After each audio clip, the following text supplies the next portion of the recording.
traces of the supernatural reveal themselves more often than intelligent and reasonable men would prefer them to.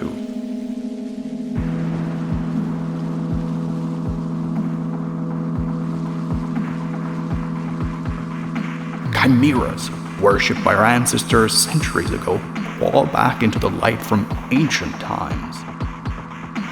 The directors of our fate rain ash down on us from the gray heavens. They conceal themselves beneath us, above us, and among us, staying hidden until we muster up the resolve to meet their malevolent gaze.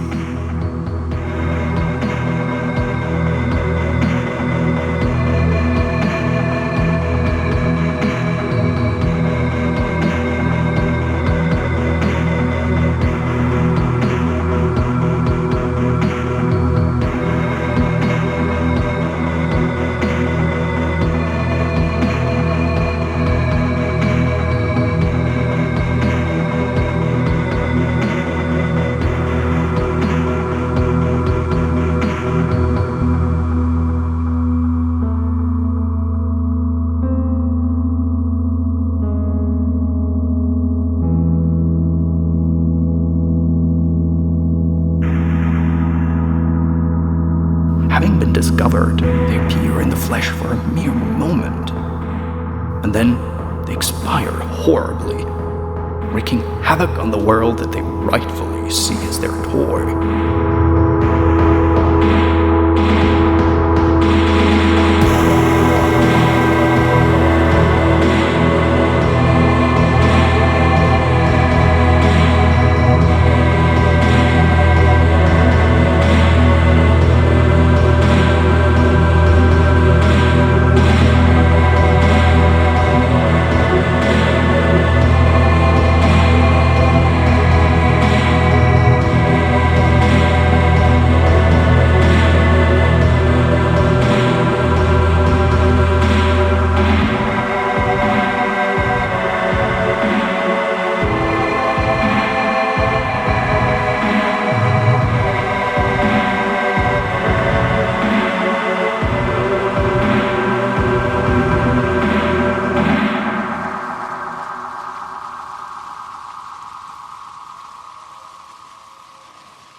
So here we are. So much blood was spilled. Spilled? You mean by accident? Something you had nothing to do with? It had to be done so that we could move forward. We're on the path to victory. Don't you agree? We are. Now we know how to fight Sanpest for real. False rumors have been disproven. It's no demon. These are just tiny particles that die quickly if they can't bite into hot blood. People fear Katarina's prophecy. People only fear bloodshed when it's their blood and their shed. Blood. Blood is nothing but a nutritional medium. He who sows blood reaps a ripe harvest. Huh. That was an interesting play. Thanks for the show, Mark. Should go run some errands before morning comes. Welcome back to town, fucko! Say hello to Day 6. Right now we're in a pretty good place, all things considered. Sanpest is still eating the town alive, of course, as well as us, personally. But we've still got a decent chunk of change from selling out Willow, and all it cost us was our sense of self-respect and humanity. On that note, we received a letter this morning from Victor Kane, requesting an audience with us to answer some pressing questions. Naturally, we head over to say hi. See you later, Ava.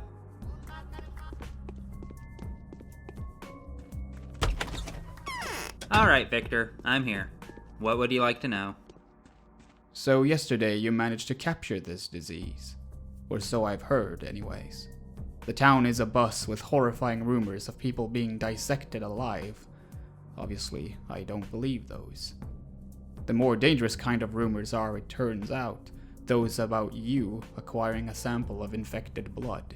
Quite so. The bacterium has been caught and encased in glass. I didn't do it on my own, though. I had help. More importantly, they say that you are now able to track down the shape-shifting disease carrier, comparing their blood to the sample you obtained yesterday. Why are you telling me this? A disease carrier got into the cathedral last night.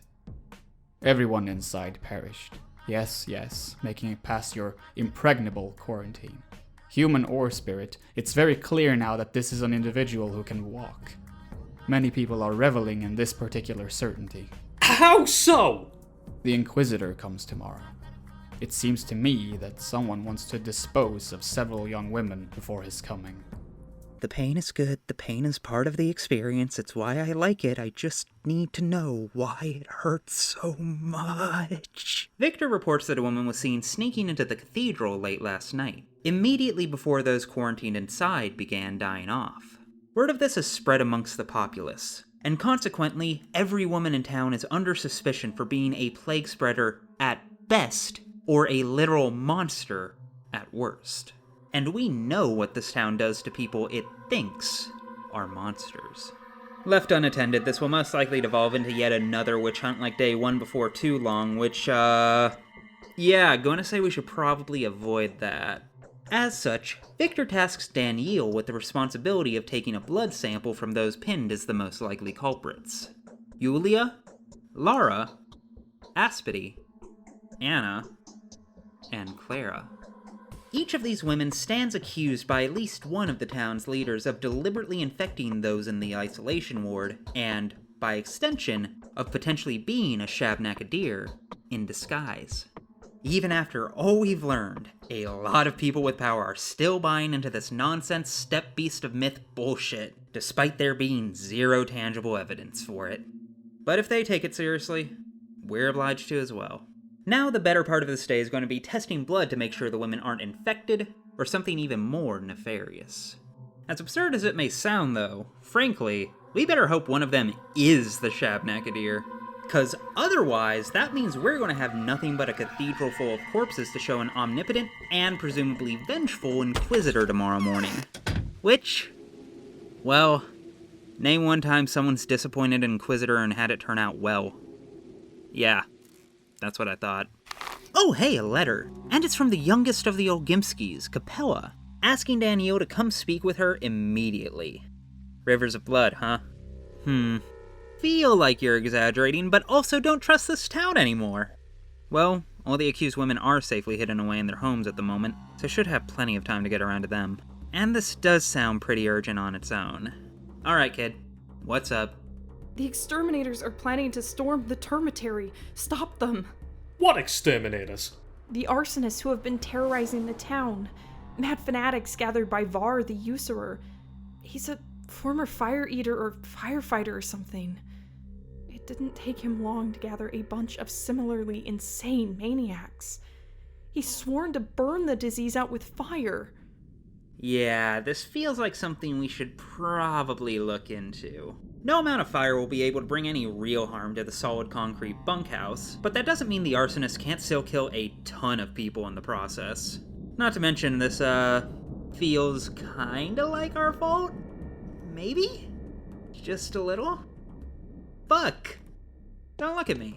This is all confirmed by Vlad the Younger, who offers a bounty for anyone who takes care of the assailants.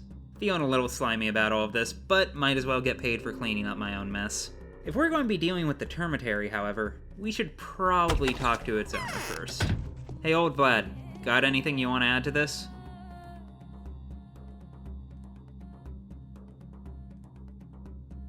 And that's enough of that. Thanks for nothing, Big Vlad. Helpful as always, you piece of fucking shit. To hell with it. Let's head over and see what we're dealing with.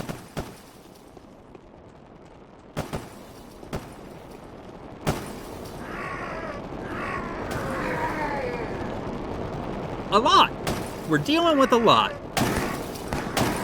Okay, so, this encounter is the formal introduction of a whole new enemy class, known as the Arsonists, which can and will all but insta-kill you with a single hit from a sizable range. Cards on the table. This is probably the most difficult combat encounter in the Bachelor's route if you're ill prepared for it. which is the primary reason we bought that rifle a couple days ago. Because while this encounter is technically possible with the revolver, its awful range and accuracy makes using it here largely a matter of RNG, especially if it's not in a great condition. What you're seeing right now are just some of my many attempts to do this with the pistol, of which only one was successful. It's not impossible, but it does truly suck an entire ass. This here is a perfect example of what I mean when I say that save scumming, while a valuable tool in this game, isn't as helpful as you may think.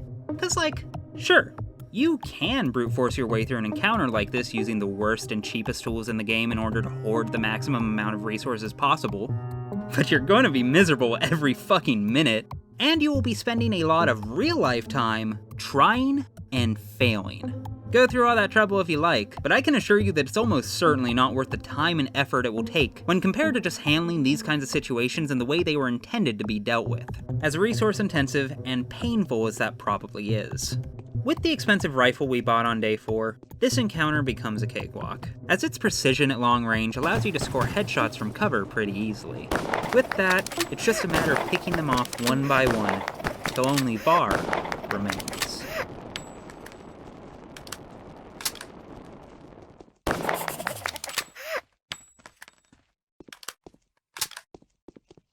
You know, I almost feel bad for the child-murdering loan shark. Nah, I don't. Feel bad for Willow. Fuck Var. Still can't help but wish things didn't end like this, though. But hey, silver lining. The arsonists all had a ton of money on them and even some food. Plus Vlad lives up to his promised 10,000 coin payment. Definitely don't have any emotional ambivalence about profiting off of all of this. With that mess officially cleaned up, time to get back to preventing that witch hunt. Oh hey, another letter, so many today. This one's from Sticky, insisting that he's found something huge that we have to see.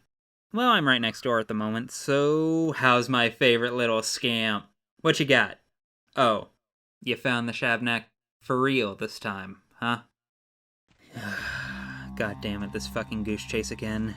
I don't even know why I'm bothering to check this out. I have more important things to be doing than chasing after literal ghosts. But I just cannot say no to Sticky's level of sincere earnesty, even if I still love his cousin way more. At least it gives me a chance to get a better look at the abattoir, which is always welcome because I haven't really gotten a chance to take it all in, because dear God, look at it! When was it even made? How was it even made? What is it even made from? The texture calls to mind prehistoric pottery, as though some ancient artisan pinched, coiled, and paddled the land itself before firing it with God knows what kind of kiln. Its foundation seems to be set in the ground so deeply that it's hard not to wonder if it wasn't simply spawned wholly formed from the earth. A shrine of sorts to itself. If that is actually what it is. It's discomforting to think about. It really highlights how little we actually know about what's going on here. How little we know about the land's history, and just how impossible this whole place truly seems. It's a huge part of what makes this town feel so alien and other. This cognitive dissonance between what one would expect to find and what we actually find is, what the fuck is that? Is that a bowling pin fused with the baby from Eraserhead? What in the sweet hell are— Ow, Christ! Just approaching it hurts me? God damn it, fuck it, Valhalla, what are you? What do you want? Who are you? I was just searching for a body. I'm hungry. I'm tired. You don't need to hunt me. Are you really who they say you are? A steppe creature? Yes. You're going with me. Where's the girl? Why didn't she come to take me to the other side? You mean Clara? Do not hunt me. Feel the skin of your face. You're dying already. Go away. I want to see the little one. Where is the kind girl? Okay, look, I'm not really sure what I'm supposed to do here, but this thing walks like a Shavnak, talks like a Shavnak, and I think it looks like a Shavnak? Also, just the act of being near it is causing me pain. I mean, like, a lot. Probably going to be dead in a second if I don't walk away, so, like, can't be totally sure what the best course of action here is. But it feels like it's not the worst idea to, yeah, not feeling too great about that one. But also not feeling bad about it either. Definitely a greater than zero chance that that was the source of all of this. Wait, but wasn't the Shabnak supposed to just look like a normal woman? God damn it, okay, fine. What's done is done. Thing looked like an alone executor that just got back from the most fucked part of the zone. It will not be missed. What was I doing before all of this? Right, blood. Possible witch hunt. Potential bone steak 2 electric boogaloo. Very pressing. Very distressing. Let's get back to collecting those samples. We shall begin with... For whatever reason, a number of particular pieces of jewelry were found alongside the bodies within the cathedral. A handful of reports insist that these goods were offered by the elusive guest after they had been deliberately infected with the sandpest. Others claim that the mob, in their terrified delirium, tore the trinkets from the Shabnak's body as she delivered plague-ridden kisses. Regardless of how they came to be left behind, however, some of Yulia's personal jewelry and clothing were still nonetheless found amongst these items. She may lack both the means, or the motive, but this evidence alone is still enough that we'll need to test her blood to be sure, if only to clear her name. Yulia happily obliges, while mentioning that she had actually gifted those items to someone who she believed would put them to good use. Who that was precisely, she's hesitant to say, since she assumes that we may very well go fucking kill them right now. Which, given our body count at this stage, kinda fair.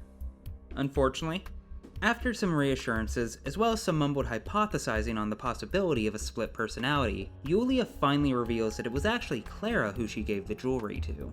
Even if Clara wanted to do this, though, Yulia can't help but wonder how anyone even managed to get inside in the first place. As an isolation ward, it should have been all but watertight, and Yulia refuses to believe that it could have been something magical like a Shabnak. So, as she sees it, there's only one possible answer. This cathedral is damned, Danielle. Your project required a miracle to bear fruit, yet no miracle would ever happen within this empty shell of a temple. Everything that has transpired was to be expected. The cathedral was breached because there was no possibility it wouldn't happen. These circumstances were ushered in by causes of a higher order.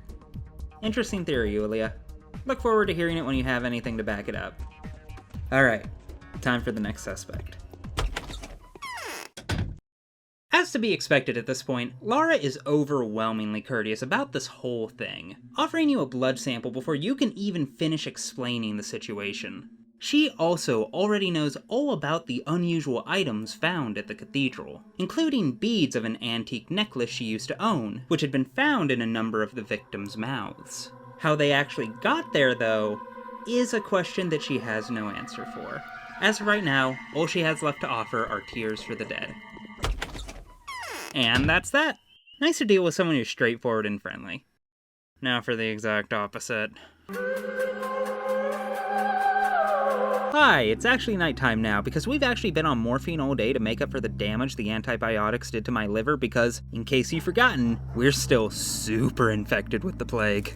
The next person on the list is a local kinwoman known to the populace as Aspity, who is somehow simultaneously both the most cooperative and most combative of all of the suspects. We try to warn her of the impending hunt against her if she fails to clear her name, but she seems unimpressed. Aspity, you are accused of being a man-eater. They'll come for you soon. What is a Shabnak? It's an evil spirit wearing woman's flesh over its bones. Shabnak can be detected by several distinct signs. Its arms are too long, all of its toes are of the same length, and you can see teeth peeping out from under its skin. Whoa. Whoa, indeed. I'm always happy to help. Want me to help you catch the monster? You're failing at this anyway. Almost a week has passed, but people keep dying, and dying, and dying, and dying. As time passes, I still can't get used to your scorn. If the carrier is so easy to distinguish, why are they still looking for a human? Because it's a gang of morons doing the looking. Oh, wise Bachelor Daniil. And you're the gang leader. I do my best to avoid morons. You are a laughing stock anyway, Doctor. Isn't this exactly what you're doing? You should be stripping them naked. Even that would allow you to catch a more faithful glimpse of reality than those lenses of yours. Tried and true. Or, oh, it just dawned on me. Perhaps this is it. Perhaps you're so angry because you don't get enough female attention. Enough! I'm only doing all this to protect you. Now, let me take a look at your blood. Holy shit. Good thing this game only tracks damage done to the physical body, because there's no way Daniel's emotional state didn't just get fucking devil bustered. I mean, we still got the blood sample, but Jesus, at what cost? Alright, let's cut the shit. If this sounds like anyone we know, it's definitely the child murderer. What you got to say for yourself this time, you shady silent songstress? It wasn't me, it's Clara. It was her, it's all her doing. Even the Sabarovs have acknowledged it. They're horrified, I've been told, torn apart between affection and duty. Katerina's torn her clothes to pieces, her hair's unstrung, wallowing naked at her husband's feet, begging to spare her dar. Clara? Why Clara? Because no longer than yesterday afternoon, she bragged she knew a secret passage into the cathedral. Moreover, she was planning to get inside. Go ahead, find her. It's her doing. Why is it that every time something ghastly happens in this town, there's always a finger pointing at me? Gee, I fucking wonder, Anna. Also, holy shit, wait, what? The Sabarovs disowned Clara over this? Wasn't she their daughter? Okay, that clinches it. We gotta find this girl. Still taking some of your blood, though. And frankly, you're lucky I don't take all of it.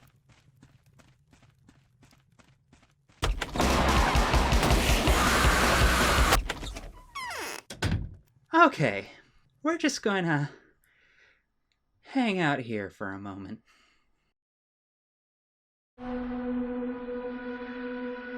So, we've got multiple people who don't have a shared interest pointing at Clara as the most likely culprit, and the town itself seems to be increasingly sure that she is exactly that. Things aren't looking great for her. Let's start by checking in with Katerina. She's Clara's adopted mom, so she's certainly got to have some kind of lead on. Oh! Okay! Hi? Got anything to say for yourself? So? Have you met the changeling already? That's really her first line, huh? I have. Just now. Come closer, sweet girl. Please catch this loathsome creature. She's scared of you. She knows you've already almost killed her. Help us? Don't make me resort to brute force. I'm going to take a look at your blood now. But you don't have a single needle. How are you going to puncture my arm? You're right. How in the world did this happen? I don't know. I didn't take anything. I'm not a thief. Never have I ever taken anything that didn't belong to me. But if you do find some, do come back to me. I'll be waiting. I'll show you my blood. Just catch and destroy that creature. Okay. It's only somewhat extremely concerning that it seems like our syringes just magically disappeared the moment we needed them, but we soldier on, I guess. Katerina insists that despite how it might look, the Clara standing right next to her is not the Clara you're looking for. Rather, what Daniil pursues is some changeling that has taken up her guise. In fact, this creature was here not too long ago before being chased away, in all likelihood to take shelter in the local cemetery. It would seem that the former gravemaker's strange daughter, named Grace, has been taking care of the creature on the edge of town, and is most likely tending to her right now. Guess it's time to head all the way across town. Again.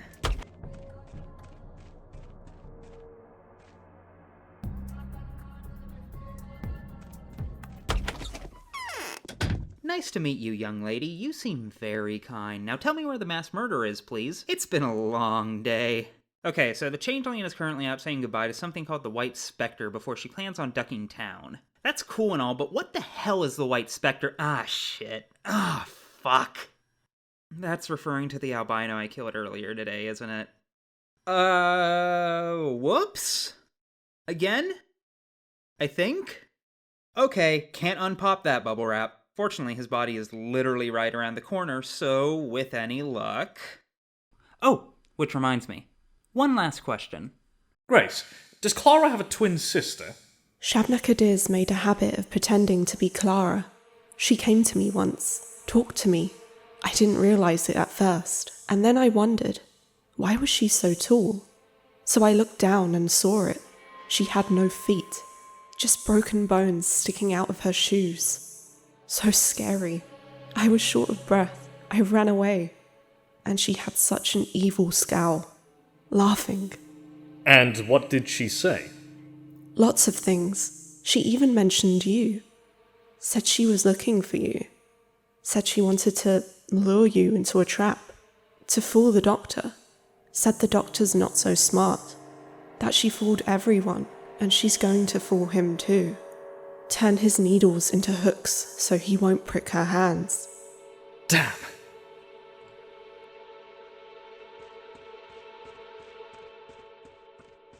I am going to fucking die.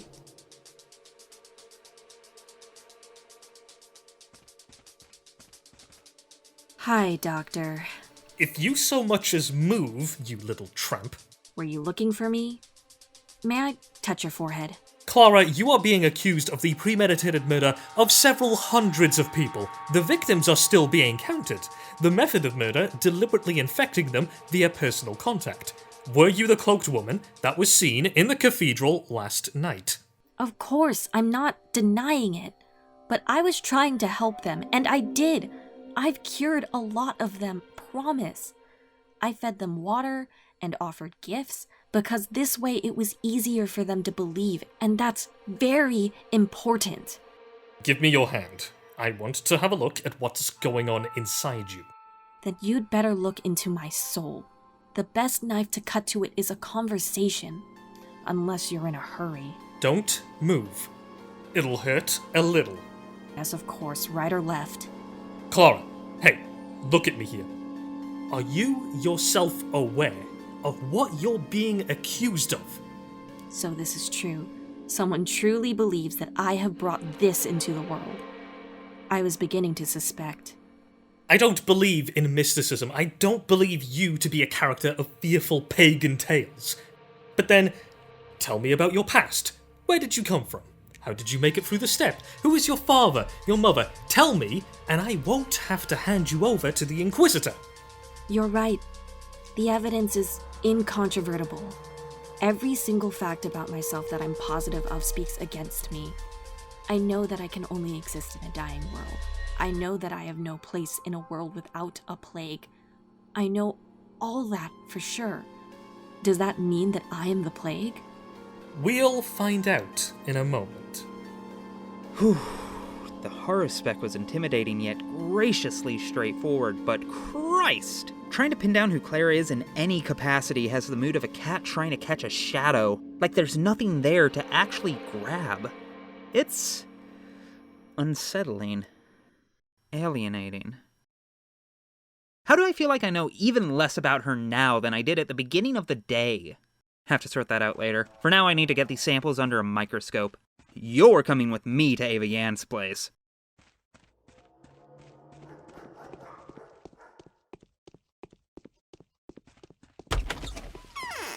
Alright, time to find out if I actually met two step beasts today.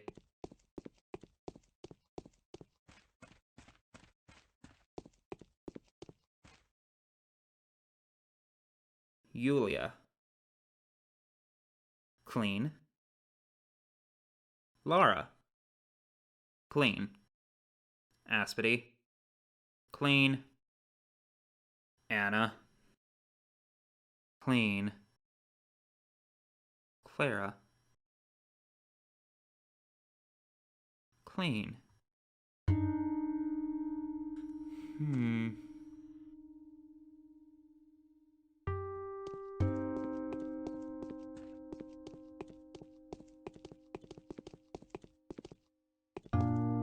I've taken a look at your blood.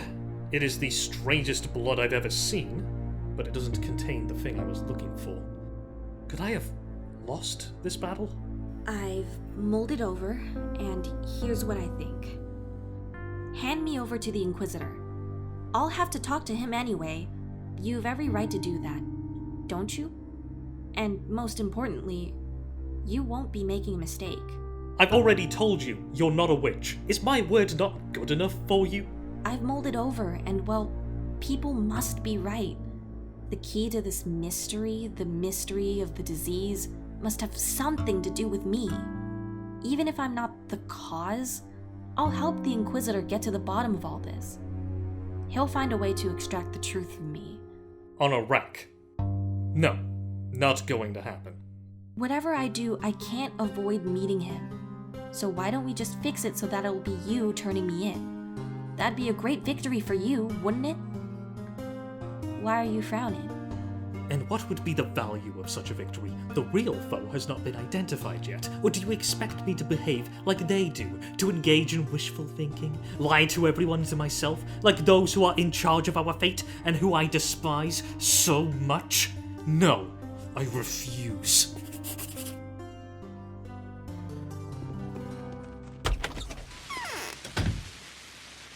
After all that, fucking nothing. Let it never be said that Daniel doesn't have strong principles, though. So Clara really isn't the Shabnak? Really? Then what in the goddamn is she? What the hell am I saying? Of course she's not a Shabnak. That's not a thing, and if it was, then I killed it. Get it together. Though it is a blessing in a way, I suppose. Means we won't have to hand over anyone to the angry mob. This does mean, however, that we're going to be in for a rough time when the Inquisitor arrives tomorrow. We were tasked with curbing the outbreak and establishing the essential facilities that they'll need to get everything under control. Instead, we're going to be meeting them tomorrow with a cathedral full of corpses, no clues pointing to the culprit behind it, nor the cause of the plague itself to begin with, and a town full of political leaders who are rapidly becoming more panicked and hostile with each passing hour. We accomplished literally nothing today. This whole thing is spiraling out of control and there's nothing we can do to stop it. It's all flown out of my hands. All we can do at this stage is hope that the Inquisitor is just as capable as everyone seems to believe. And pray they're more merciful than everyone fears.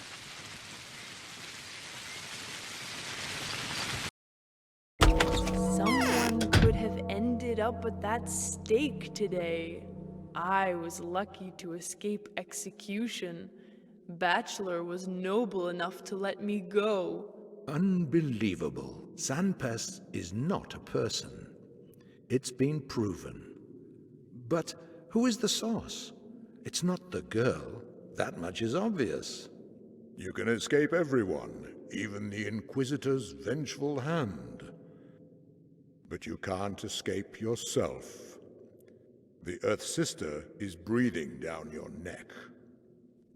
What shall we do? It feels like the whole world is against me. I can't get this noose off. Is execution unavoidable? Calm Stop down. moaning. You can remain a tool or become a rebel. The choice is yours. Men struggle in nooses, but puppets walk free.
That's gonna be a fucking yikes from me. We also just got a letter from the Inquisitor asking to personally speak with us immediately. We are so fucked! Okay, day 7, early morning. I've learned to expect every kind of hell, no matter what this unhinged puritanical zealot or this torture device of a game throws my way today, I can handle it.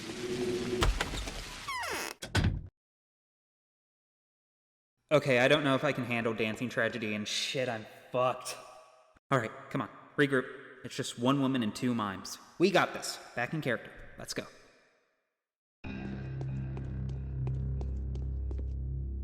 Daniel Dankovsky.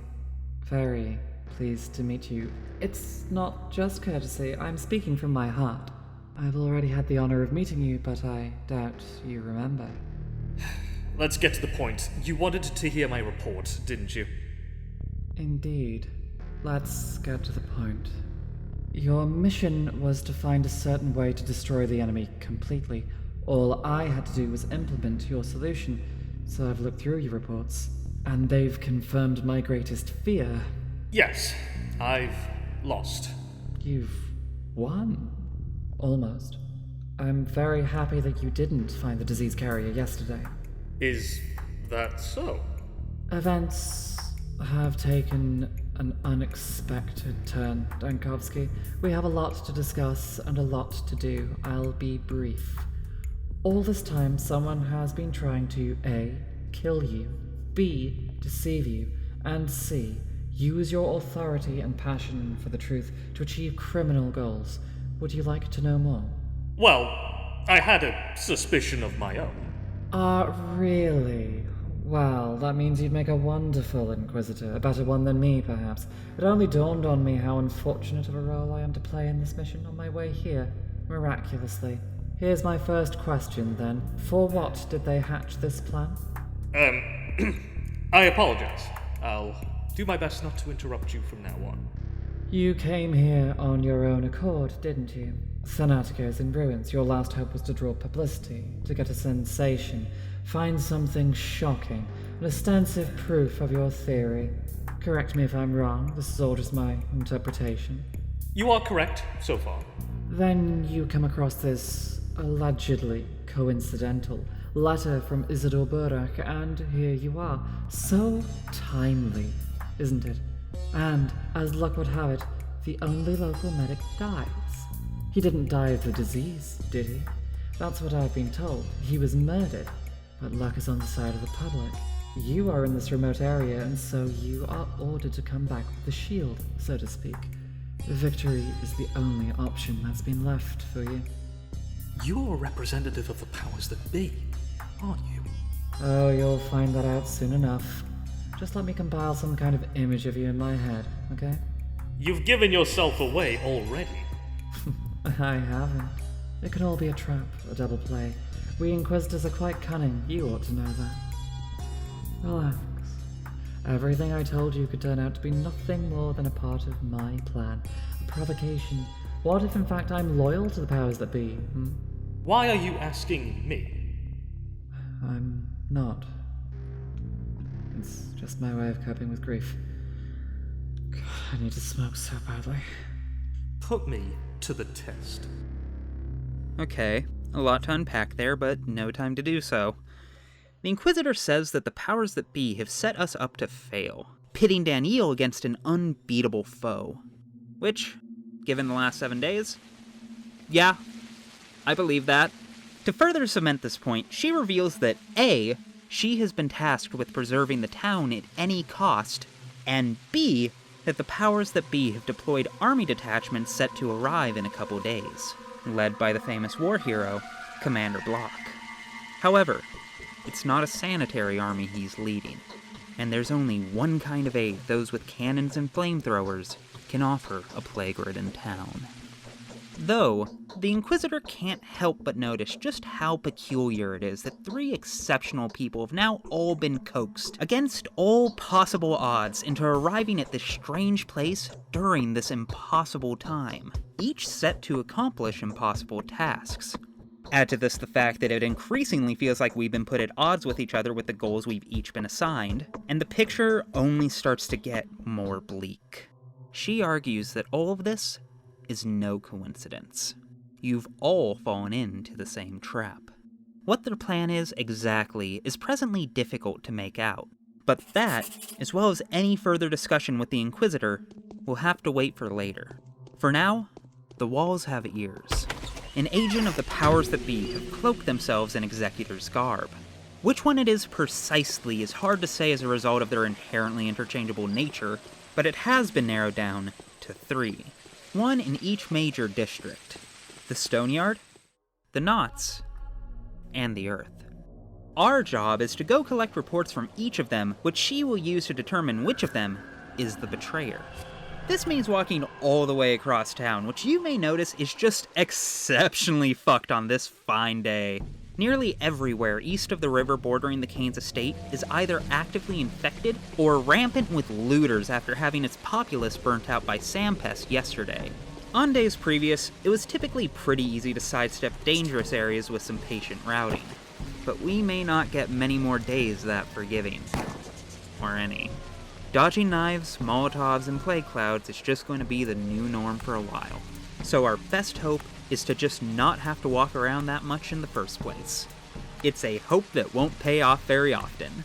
Speaking of, time to walk back to the Inquisitor. Through all that shit. Again. Hate this!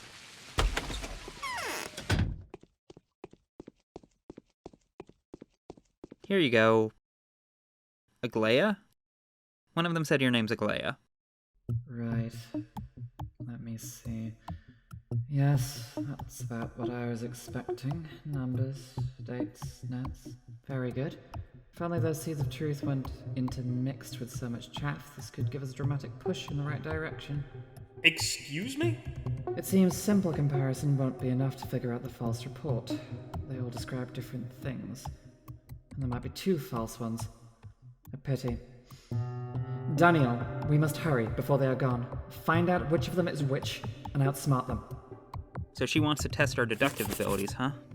Okay, no issues, we got this. We'll have to walk back across town, son of a bitch, but still shouldn't be too hard to figure out. Oh hey, a letter from the Horospec, asking us to return the favor he did us with the infected heart. Luckily, his request is a lot less gruesome than ours. Seems like he's just looking for an Executor's mask and cloak. Should be simple enough, the Executor's outfits are just theater costumes, so should just be a quick trip over to Mark. And hell, may even help with finding the spy if I use it as a disguise before handing it over to Artemy. Perfect.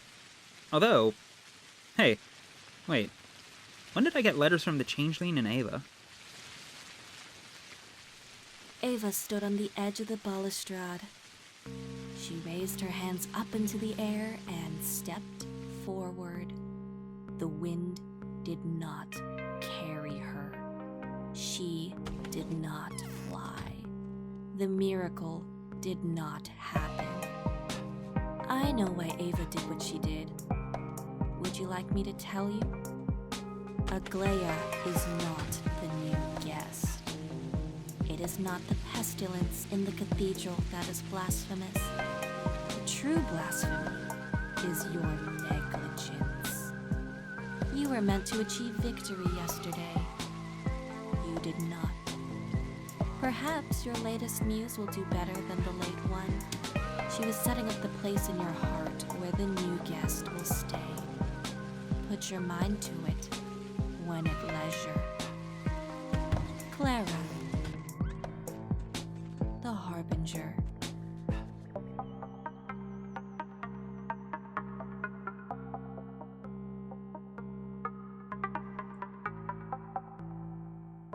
My time has come. I need to purge every trace of the sacrilege. I need to prepare room and board for the new visitor. I want the miracle to happen. Farewell, my Daniel. Be happy. Everything's for the better. I never wish to die a better death.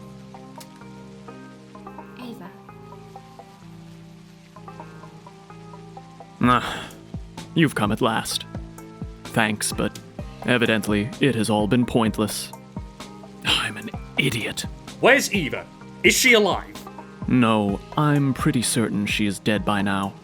There was a mistake, it seems. A terrible mistake. Although there was reason for us to come here too. Oh, to hell with this. A mistake? Tell me. I received a farewell letter from Ava informing me that she was planning to take her own life at the cathedral. Convinced that a miracle would be there for her, she wanted to jump from the balustrade and fly. An insane, rambling letter, apparently written by an already deranged person. She wrote a letter to me too.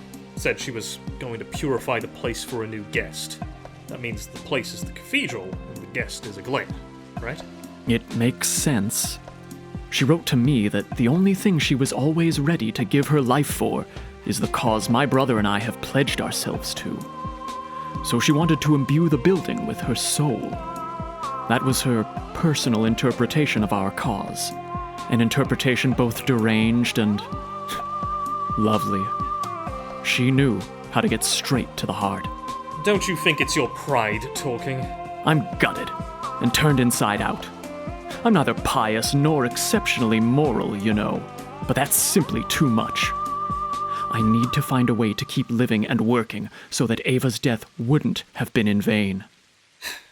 You are probably right. Let's go.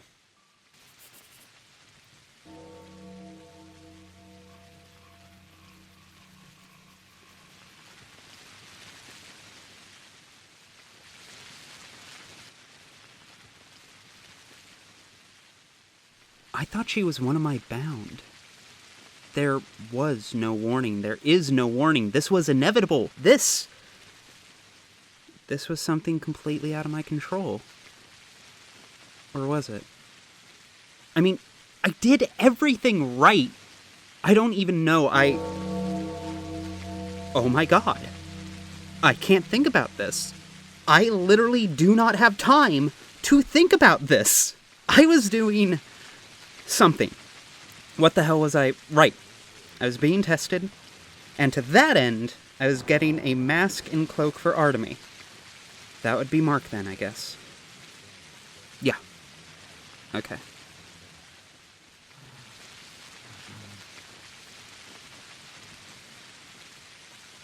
So according to the theater director, Mark Immortal, he's completely out of stock for the costumes at the moment due to,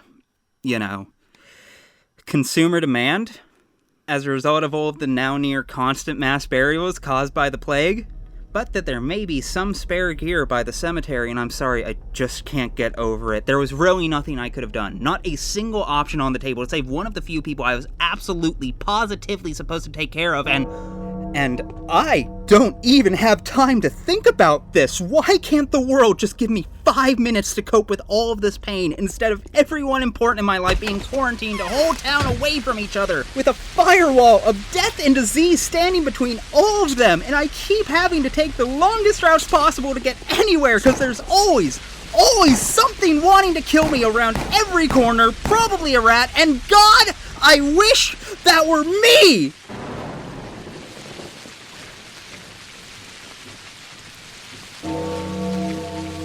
I'm okay.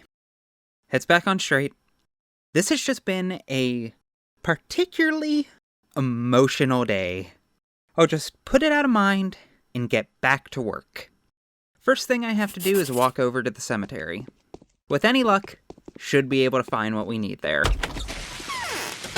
Easy enough.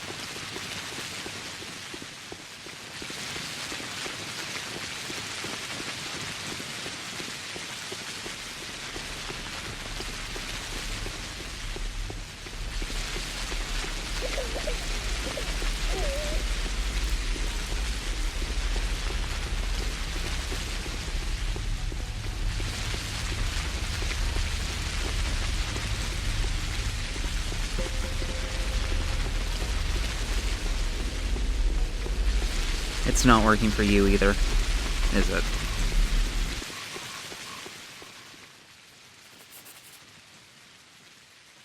Well, that's the cloak down, but still need the mask. Time for plan B. It would seem that Sabrov's last act as emergency governor before handing over power to the Inquisitor was choosing people to handle cremations, so he'll likely be able to at least point the way. Hey Alex, you've always been a friend. Help me out? Did you give the order to stop burying and start cremating? Yes, as one last thing, right before handing it all to Aglaya Lilik. And who did you appoint to manage the burials? One Peter Stamatin. You don't know him. You are wrong. I know him very well. I can't imagine a more moronic appointment. From your point of view. From mine, it looks completely different. There is a cast iron logic behind this decision. Revoke your decision! Choose someone else! There is no person in this town who deserves death more than Peter Stamatin. Even if street murderers were responsible and ambitious enough for the job, I'd still choose him over them. I don't have to explain my choices to you. I said, revoke it. No, the decision is final and is not up for a debate. We'll see about that. Aglaya, for the love of God, I'm not emotionally capable of dealing with another one of my bound dying today. Oh my god, someone who actually helps me. I love you. You know, everyone was telling me that Inquisitors are supposed to be insidious, but so far she has been the only silver lining to this day. You have my gratitude. Now it's my turn to ask you a favor. It feels strange to admit that, but I actually can't achieve one of my most coveted goals in this town. Only you can help me. I've learned that Victor Kane's aloof daughter is madly in love with a certain proud fighter of death. She is. That's news to me. At least, nothing in her behavior betrays that. Perhaps, but my request is very important. In fact, the fate of this town may depend on it. Please, arrange for me to meet with my beloved relative. She won't refuse you. Wait, Maria is related to you? Yes, the most beloved of my family. But my love is unrequited. She is prejudiced against me. I hurt her in the past, and she was told terrible things about Inquisitors. A silly, childish prejudice. Now that we are both young women of a similar age, a new meeting should help wash old memories away. How can I assist you with that? I don't wish to force my way into a beloved person's home. I need an invitation to come in. Convince her that I mean her no harm, or just take me to her and tell her, "Here, I brought you a new friend," and then let me speak. Very well, that won't be hard. But only if she really is happy to see you. I'd say there's a lot to unpack here, but I'm so emotionally exhausted at this point I don't have the energy to feel strongly about anything. Let's just head across the street and ask the matriarch herself.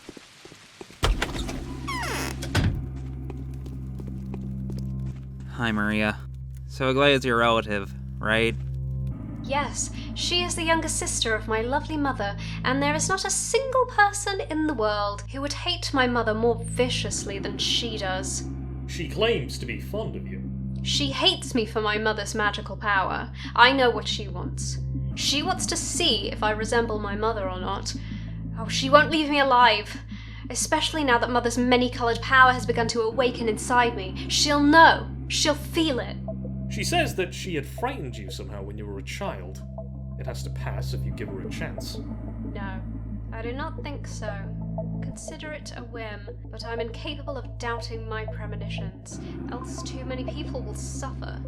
It may be a superstition. I may be imagining all this, but I won't let her in. Ever. You are holding a key, as if you were about to leave. Where to? Oh no, I wasn't planning on going anywhere. Who are you to forbid me anyway? I am Bachelor Dankovsky, and you are not going anywhere. Because I'm telling your dad. After tattling to Victor, he tells you that he knows Maria is planning to go out tonight, but is also well aware that there's nothing he can truly do to stop her. However, she is most likely headed to Peter's. Now, wouldn't it be interesting if someone else just happened to show up there at the exact same time? Aglaya? Hint, hint. See you there in a bit.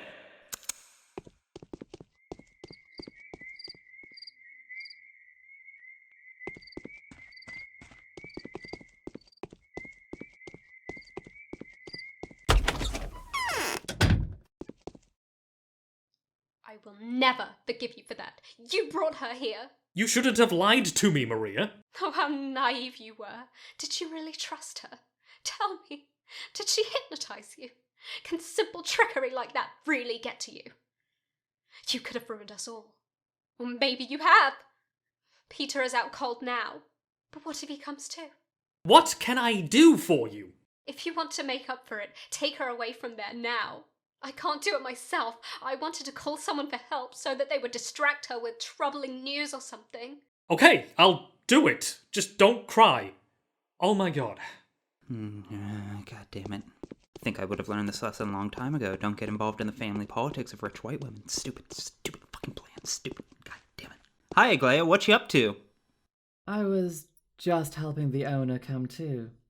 He's been telling quite compelling stories. Such as? Just about his works, mostly. How he breaks the laws instilled by nature itself into the fabrics of the earth. A clear-cut militant theomachist. Non-servium and all that. A curious one. Such specimens are few and far between in our enlightened times. What does that gleam in your eyes all of a sudden? Just thinking. Thinking how similar people's fates turn out. We've had so many bright stars of talent rise recently, you know? Almost all of them tried to single-handedly break the laws of history, nature, morality, and all treaded such identical paths. What did you two talk about? Just asking him about the blueprints. And he keeps saying he doesn't know what those are and doesn't want to know. Sudden memory loss. He's staring at the walls like he used to see through them before. It was a good choice to come here. Good choice indeed. He was right about to remember, but then Maria came. What happened between you? Just nothing much. Maria burst in, then ran out again in tears a minute later. We failed to make peace. It's a pity that everyone sees an enemy in me. Such is the bias against Inquisitors. I only wish to do good. Not specific, targeted good like that, Clara, but overarching good. I sincerely hope so. I believe you. You fight for truth, just like I do. Thank you. Hopefully, I won't disappoint you. And now it's best that you leave. I'll take care of Peter. What a fucking mess. Hey, Peter. Don't worry. She'll be gone soon. How you doing? I had a vision, old boy, when I learned about Severov's secret plan and realized that death was truly knocking on my door. I had a sudden urge to quench my thirst once and for all, so that I wouldn't have to come to my senses until my very death. You seem to have had quite a bit of success. Soon I shall erect a new chalice. A chalice to surpass the present one many times over. Twyrene sap has taught me to look at the three common dimensions from a different angle. It turns the recipient inside out, playing with density and transparency variations. Do you understand? Not a single word you're saying. I'm done here. Good luck with the second polyhedron or whatever. Don't know. Too exhausted to care. Saved your life twice today. Is that worth a bird mask? Thank you. Christ, that was exhausting. But I'm glad it's all finally said and done. Also, Aglaia gave us this new gun. This one's actually pretty lit. Easily the best gun in the game. Sucks that the ammo for it is expensive as hell, so I'm never going to use it. But hey, after today I'm clinging to any W I can get like a fucking life raft.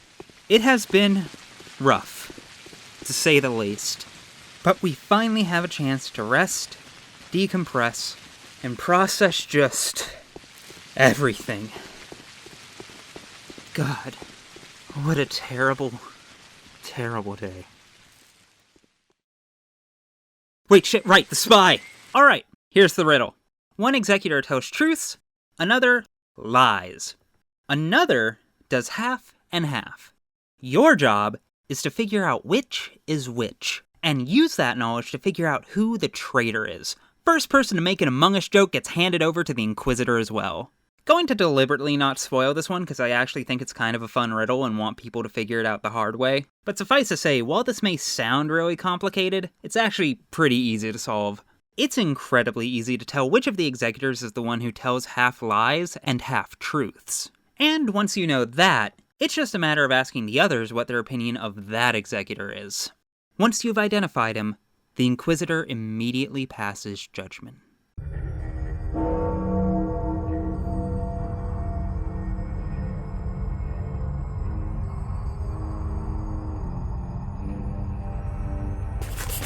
Feels like a minor victory, but given that I started this day thinking that could be me, guess things could be worse.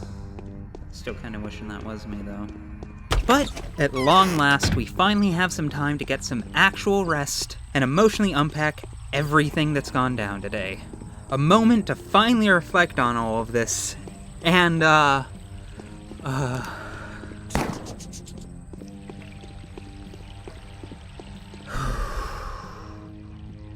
So let me get this straight.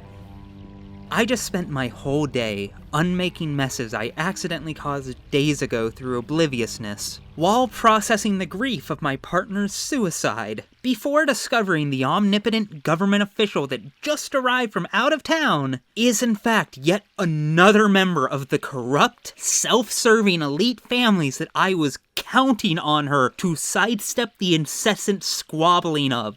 All while dealing with the very real fact that the people who sent me here in the first place have set me up to fail and want me dead? Hell is real. I know how celestial bodies work. I know the logic of numbers. Yes, Mom. Solid bodies drown in water. It's a law. Life breaks into particles and is reborn again.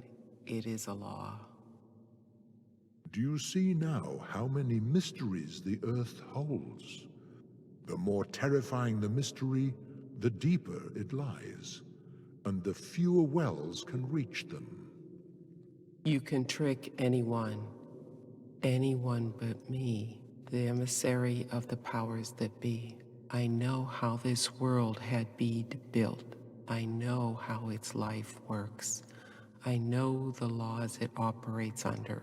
It's supposed to be very simple and proportional. True, Mom. That's what it's supposed to be. True, Mom. That is what it's supposed to be. So let it be. It's not the end of the world. It's just an epidemic. It's gone out of proportion. The law will prevail. I'll restore the balance.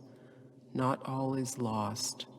I know where the root of this evil lies.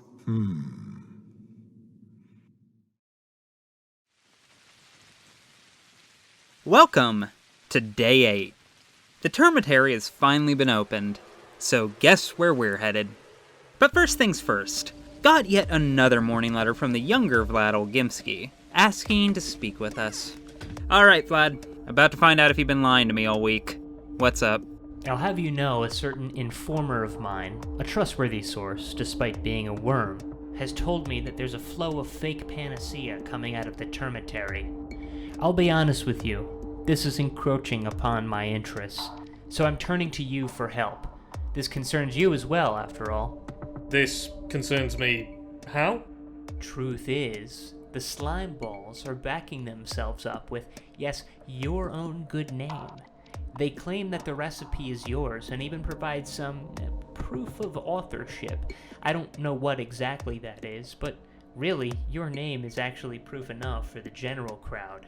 They're rather naive, and the heart incident has already become common knowledge, in certain circles at least. What does that have to do with anything? The heart was required to extract a microbial culture sample. Well, in any case, they're procuring live hearts, of which there's no shortage in the termitary now, and preparing the potions right in front of their buyers.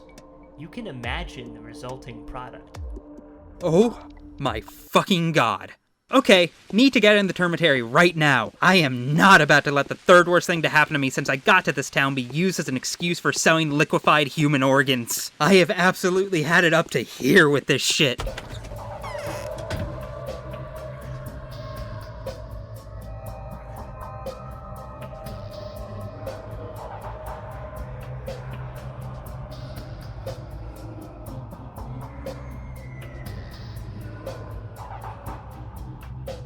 What's in those bags? I know. I just don't want to believe.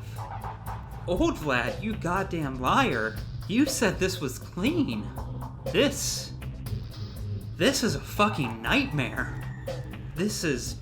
Dear God. This is inhuman. This is mass slaughter. This is Artemi Barak? What the hell are you doing here?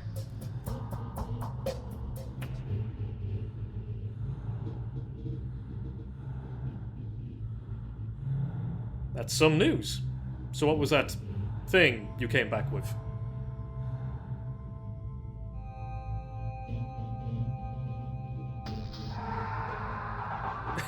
What? Antibodies?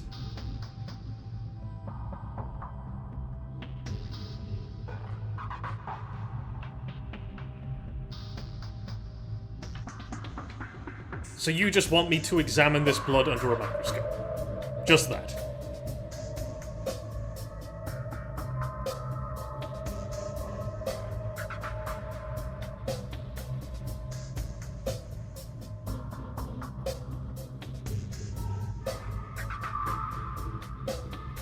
Are you telling me this goddamn vampy weirdo who literally just forgot what antibodies were may have just found a cure for the plague with some random blood he found inside the abattoir? Fuck it! Low stakes. All I gotta do is swing by Ruben's warehouse or Ava's... my... place. And check out the sample of whatever the hell this blood is under a microscope. Radical. Oh shit, right. Hey Artemi, you know who here's making a fake panacea? Second floor? Cool, thank you. Here we go, this looks like them. Hey! Stop making fake cures. Or else...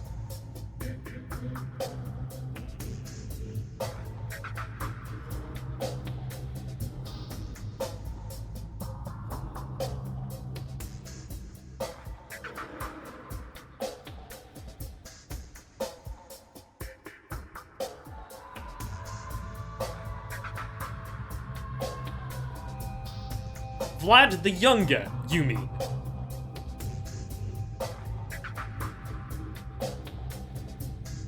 Oh, hey, cool. Yet another reason for me to punch young Vlad in the jaw.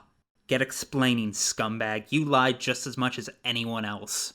Well, I've found the worm poison makers, but they told me that you, Master Vlad, have also dabbled in the panacea black market. Yes, when I learned that Burak had concocted a panacea, I decided to completely seize the flow of goods. That's how the informers came to know. I requested it on purpose. Make no mistake, this isn't about greed. I simply thought it would be prudent to control this market. One would emerge anyway. Oh, and to think I almost believed you.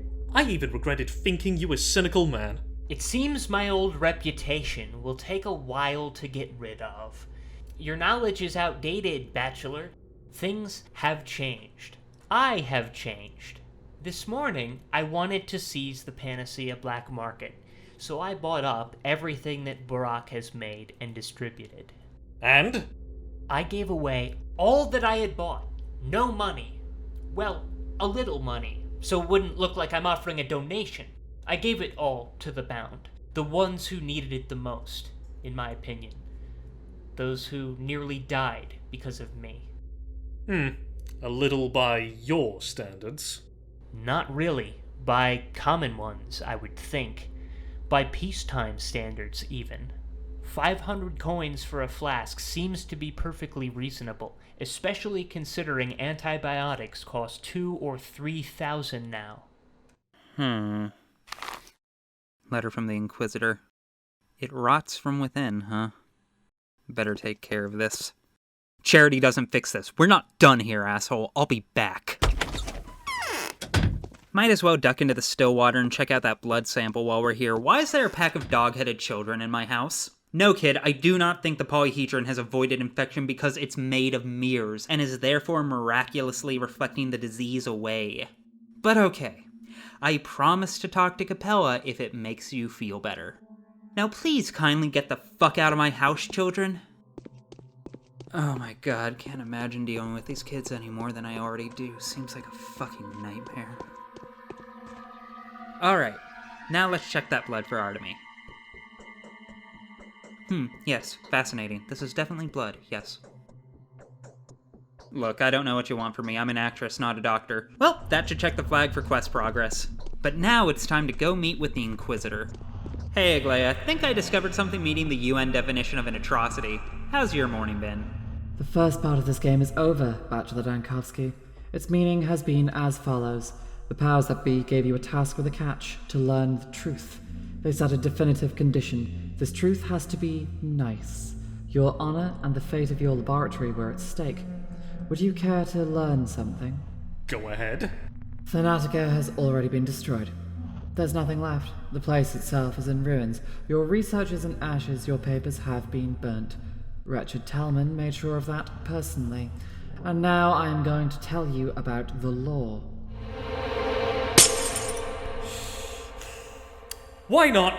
Go ahead! In accordance with the law, the very logic of our world inevitably dictates the destruction of anything unnatural, anything that tries to break its own non-capitalized laws. The disease is nothing more than a tool. It is an instrument of inevitability. And yet I have sworn to destroy this enemy. Inevitability. Gruesome inevitability is our true enemy, an enemy that cannot be defeated by anyone, anywhere. The only thing you can do is get what's dear to you out of its way. Don't make enemies with inevitability. This preaching would have made more sense before the plague. Say what you will, but fighting this enemy is my duty, as it is yours. You're right. The second part of this game is beginning. Our current task is to remain true to ourselves. We'll keep the word we've given to the powers that be, both of us. It wasn't just you, mind. We'll uncover the truth, take a foreign detail out of the mechanism, and stop the rot before it devours this land. We only have to find out how it started. And so we're back to the source now. Sources. It's always about sources, isn't it? We just can't get away from them. We sorcerers, if you'll pardon the lame pun, but sorcerers do not wield magic. Oh my god, Daniel, I'm going to shove you in a locker. The source? I'll tell you where to look for the source. So you think you're well aware of what the law is, are you? I think I am. Well, I think you aren't. Let me tell you about the law. It is not a state law, but rather a natural one. When mysterious evil emerges from non-existence, it's a clear sign that this law has been violated. Disease is a retribution for trespassers. It is an attempt to restore balance. I don't understand! This town is a minuscule cosmos, and it's the cosmos for its inhabitants. It's too remote, too distant from the rest of the world to serve as an effective part of any other mechanism. So it's a mechanism in and of itself. A mechanism that has been disrupted. There must have been a flaw, a blemish, a redundant detail, perhaps. I want to find it. Something unnatural, huh? Well, it's not like I haven't found anyone like that. Or know anyone like that. God, and that's not even counting the many things that I definitely still don't know about, like the abattoir. Or the things I've shot, for that matter. Aglaia points out that our note suggests the plague was spawned from below the ground. As such, she suggests we start out by checking the water sources. Especially any we haven't checked out yet. Hey, I know what water source I want to check out. I'm back with a court order now, you fuck. Time to finally be honest for once in your life. Tough luck, Doctor. I don't trust you. My confession wouldn't be of any use to you, but it could raise too much noise. You'll draw all the wrong conclusions. The consequences could be tragic, especially if the Inquisitor and the Commander get involved. Holy shit, dude. I am so done with you right now that I've decided to fuck up your whole day in the way that you least expect. Tag teaming with someone who hates me almost as much as she hates you. Hey, Aspity, got any idea of how to get Baby Vlad to talk? It's simple. Just reveal to the world all those thousands of lives that have perished in a few days because of him. And to think that I, a simple girl that I am, blamed the father. Shame. What a shame. What are you talking about? It was he who ordered to close down the termitary. He hid the truth from his father, blamed it all on some imaginary strike. He knew how to get the old man to make him mad, to make him damn everyone inside. Okay, Look, how the fuck do I respond to that? I'm being told this dude is effectively responsible for the mass murder of over 2/3 of a native tribe. Like, I have no idea how I'm supposed to process this, how anyone can process it. The scale of suffering here is almost unimaginable, and it did not need to be this way. I honestly feel like even trying to put words to this would be doing a disservice, because words fail it. There is no possible combination I could conceive of to properly communicate how vile, how evil this is. So, in lieu of that option, let's ask the most pressing question at the front of my mind. Vlad, what the fuck? So, this is the person who's responsible for turning the termitary into a mass grave. Who told you that? That's not important. What's important is whether I'm going to relay that to the Inquisitor. No use denying it now. I knew that the truth would come out when the termitary was unlocked. I just hoped I would have time before that. No such luck, I suppose. So you knew that the bacteria originates underground, and you never told me? I don't know anything for sure. Moreover, I found nothing to support that theory. The earth in the well is clean, and the deeper I dig, the cleaner and denser it becomes. Pure sand and solid white clay. But why didn't you tell me of your suspicions? Because if my theory proved to be correct, we would have no choice but to raise the town's residential districts, wipe out everything between the abattoir and the Gorkon. Huh. You just gave me an excellent idea. But you seem to be scared. Yes, you can have a sample and analyze it if you will. A sample of sand and clay. If it's necessary, I can even call my people and have them dig it up again. But honestly, you're going to need a deeper hole than that. No need for that. How can I get into the abattoir? Hello, small child. I mean Mother Superior. Vlad told me you have absolute power to allow me into the combination ancient temple/slaughterhouse. I humbly plead for your aid. Here he is. Here he comes. Listen, everyone. This is a doctor. He came from outside. Will you do me a favor? Gladly. Will you let me into the abattoir then? Will you bring me the person that got us all locked in here when everyone gets sick? And what would happen to that person? Well, I want to ask him why he had us locked up, and then ask him some more. It doesn't take a genius to see that you're going to kill him. No, we're not going to kill him. We'll take him.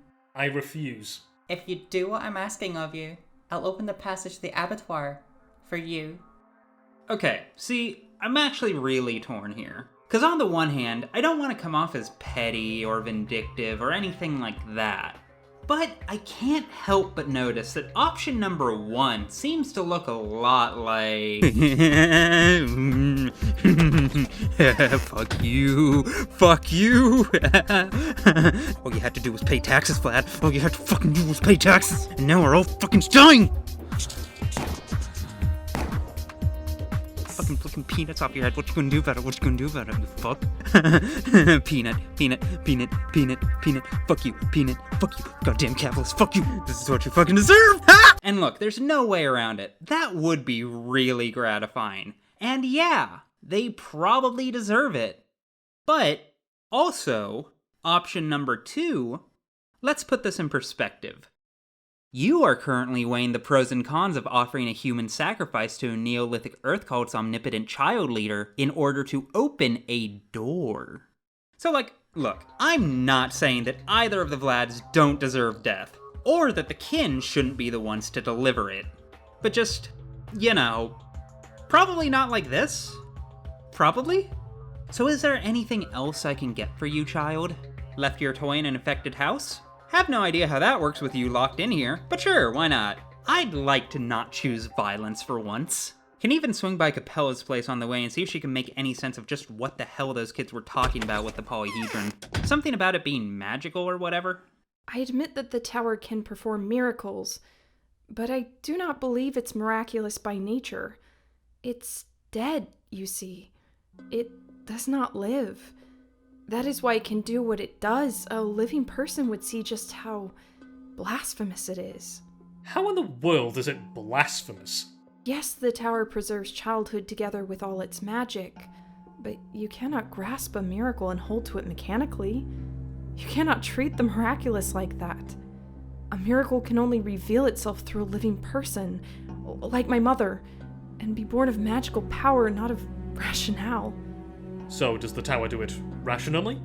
The Canes have set up a seditious experiment. The Stomatans bragged that they had overcome the laws of gravity and Euclidean geometry, whilst in reality it was the Canes who took it upon themselves to attack the laws of sorcery and the miraculous powers that stumble upon our world from time to time. While the Stomatans were building ladders, the Canes were creating foci. If everyone settled for this line of thinking, humankind would have never conquered the skies or explored the nature of flame. I don't know. You are brave, and my duty dictates caution. It's getting more and more frightening by the minute. The reckoning is yet to come, if it hasn't already. The tower defies the very nature of miracles, you see. It imprisons them. That's why the wisest children have already left. Interesting, but immaterial. Especially when there's a good chance the plague is coming from the earth beneath our feet at this exact moment. Plus, frankly, Danielle's right. That's the kind of thinking that strands us in the Dark Ages for eons. I see her point, but it's going to take a lot more than appealing to my sense of pity for a town full of backwards cultists who've rejected every piece of rational advice I've had to offer since day one to get me to change my mind on this. Now let's get that toy and be done with this day already.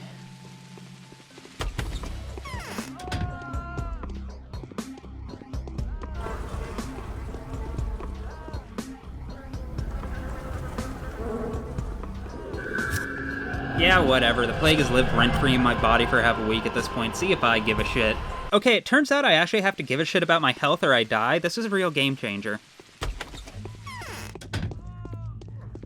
Somehow this place and the town itself already feel barely indistinguishable.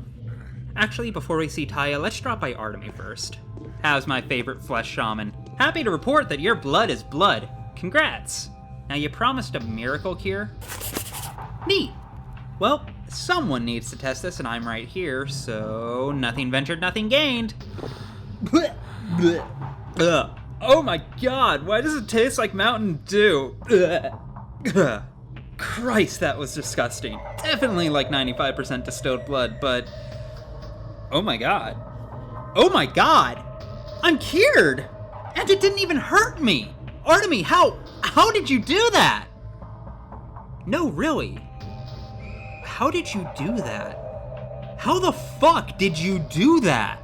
You barely even know what a bacteria is and somehow you just fucking cured this shit with some random blood? Look, I have plans, but we're going to talk more about this tomorrow because I may have to be a little jealous or existentially horrified. We'll figure out which later.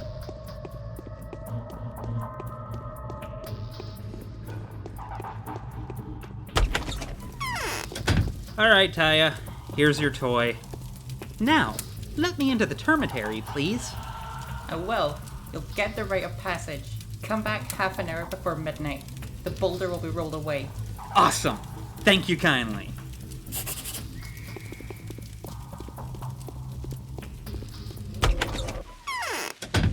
And that's that. Now, we wait for the doors to open to the abattoir. Still got plenty of time before that, so take the chance to stock up and, well, take a nap. Just maybe not here. Or anywhere near here. Maybe I'll crash at Yulia's. Need to make sure I'm prepared for whatever I find inside.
Do you see now how many mysteries the Earth holds?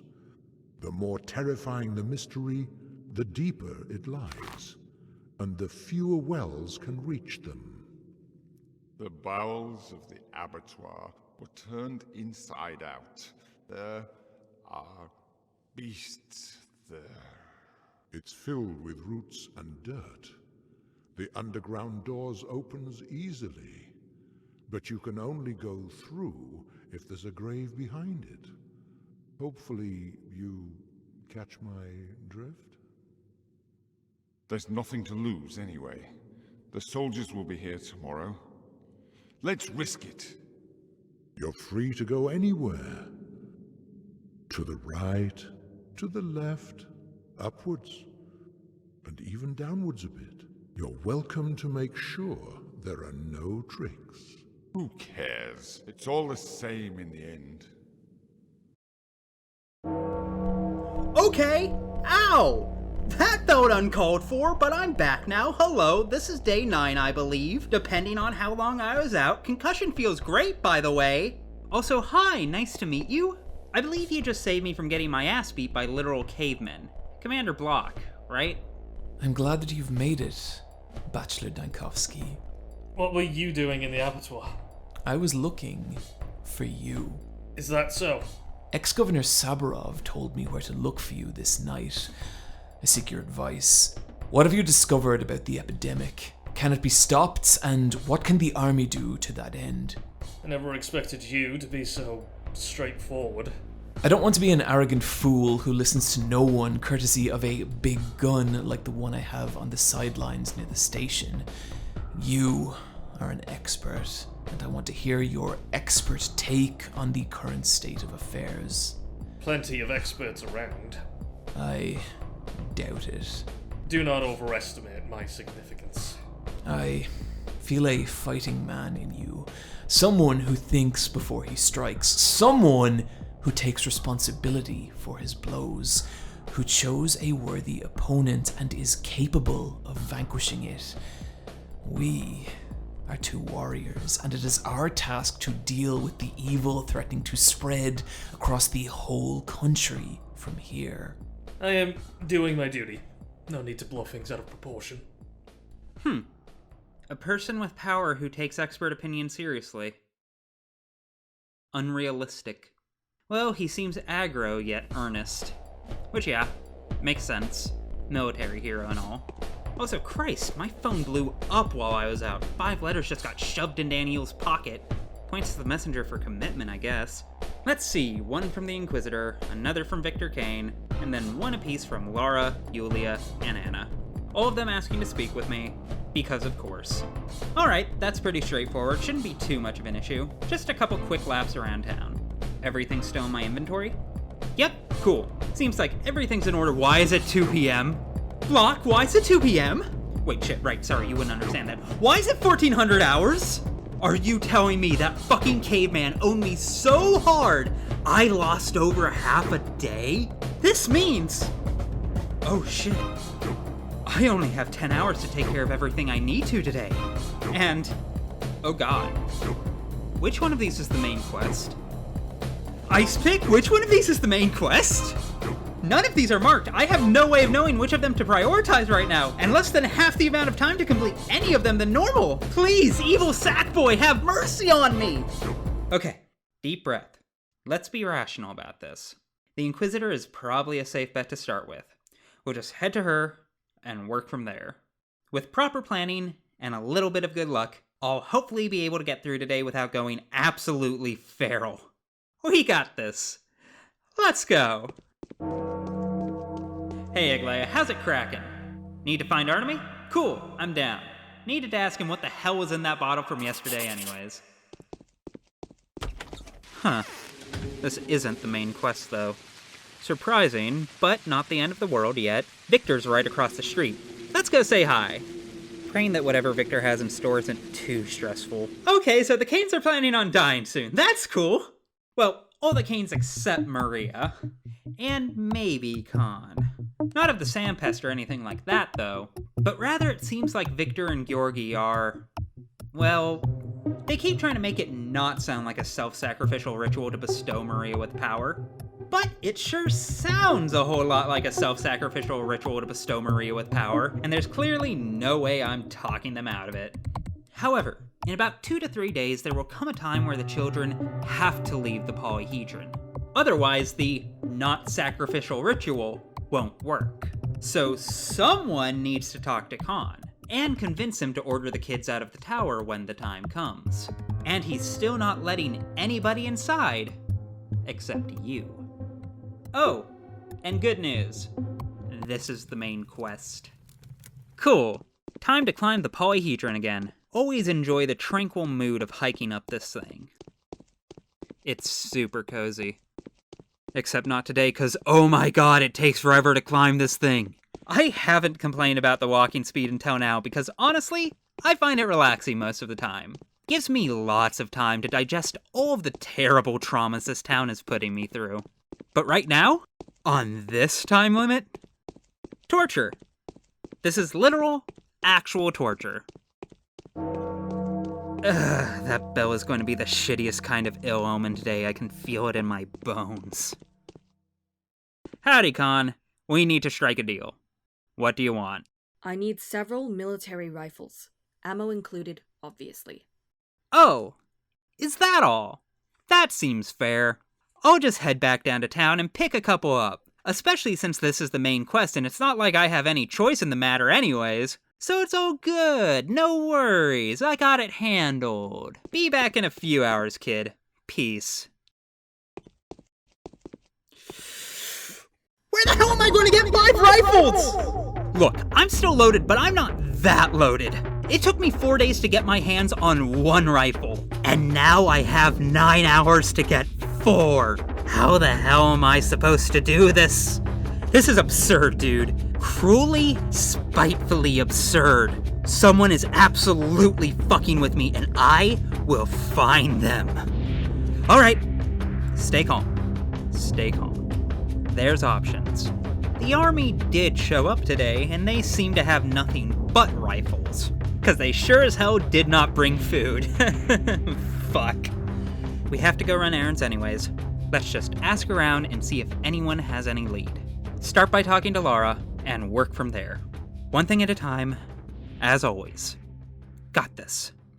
What do you mean Laura has Sam Pest?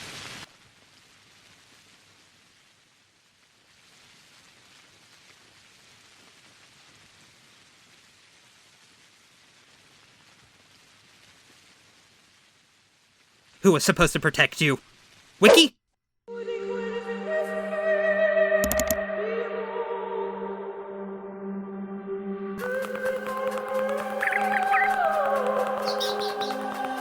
Hey, Clara, you suck!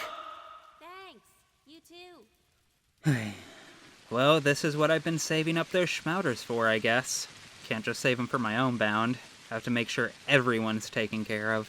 Especially the ones I need to talk to right now. So yes, here you go, Birdman. Take the schmouter. Should patch her up just fine. Neat. Glad to see you're feeling fine now, Laura. Why do you need a gun? I mean, you know, outside of the armed soldiers now roaming the streets. And the Molotov-wielding arsonists. Oh, and those fucking rats. Okay, fine, I see your point. Especially if you're willing to give me one of the Haruspex Panaceas in exchange. I hereby promise to get you a tiny gun for your tiny hands. Just like the one Clara has. Christ, everyone's ready for the shit to hit the fan. This town's going to look like Dita soon, I swear to God. Like, I get it. I'm carrying 2, but still. Fuck. Okay, Yulia, so let me get this straight. You want me to tell Commander Block that you are planning to kill him because Laura actually is planning to kill Block, which he's been vaguely forewarned of because a panicked Anna has sent him a letter warning that a local woman was out to assassinate him. And you want me to do all of this in order to test some abstract fatalist notion you've termed the tripwire of fate, which, I will note, you just refuse to define for me. Because I've read through this bullshit like 5 times now, and that does indeed seem to be what you're asking of me here. And that Sounds like some deeply weird nonsense, my good bitch. There's no reason to worry. This whole affair will hurt no one. Quite the opposite, in fact. Everyone will benefit from it. Everyone, including yourself. I don't really need this vial of panacea, you see. I may be very easily persuaded to hand it over. Fine, yeah, sure, whatever. I'll tell Block that you want to murder him. Tell him you summon the Shabnak too while I'm at it if you like. See if I even care anymore. Not going to forget my payment, though. Should be able to easily swing by the town hall and deliver the... Well, I was going to say message, but it's really more of a threat. So, let's go deliver the threat to the general who saved me from getting killed by cavemen. God, this day would be so much fun if it weren't so fucked.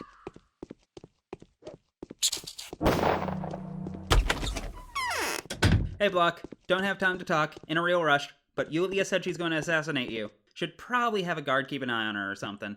Oh, and she's got a real devoted fan club, so if anyone else shows up, treat them with kid gloves, alright? They're delirious, not dangerous. Been a real stressful week for everyone. Trusting you. Now we just need to head over to Anna's, as much as I don't want to do that. Luckily it's right on the other side of the river, so should have no issue getting there. Shit, had to take a detour to avoid an arsonist. Wow, this part of town is hell. That is a war crime, I think, so I'm just going to double back a bit. Okay, so I know society collapsed before, but it feels like especially collapsed now. This is an advanced kind of fucked up. Silver lining, I no longer think it'll be hard to find rifles. Alright, Anna, the trip here was a horror show, and I have no time to deal with your bullshit today, so you'd better... Oh, you want me to deliver that tiny gun that Lara needs? I mean, yeah, sure, I'll do it. Still doesn't make you anything even vaguely close to being a good person. What with the child murder and all. But if it'll make you feel any better, yeah, sure, Anna. You've successfully charmed me into not feeling completely repulsed by being in the same room as you. For today. If only because I might get something valuable out of it. So you succeeded, I guess. Congrats. We have officially reached the stage where meeting with Anna isn't the most uncomfortable thing to happen to me most days. Truly, truly dark times. We'll head back to Laura in a second, but I feel like we aren't going to be this close to Artemy again. Assuming he's at the termitary. Let's go pay him a visit.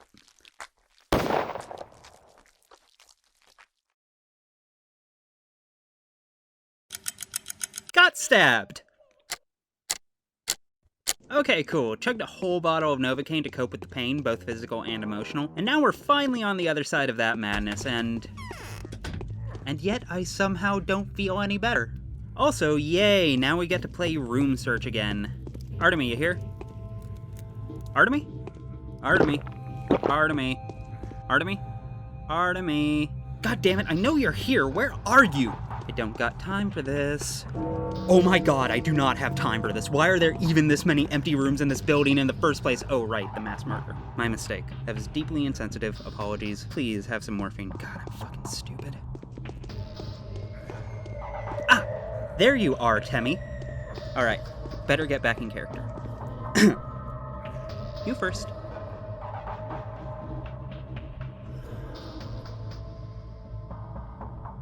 Yesterday, they attacked me like wild beasts.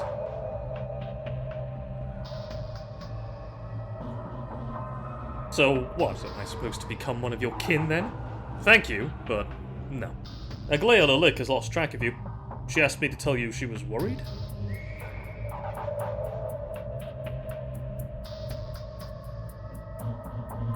Are you going to go there again?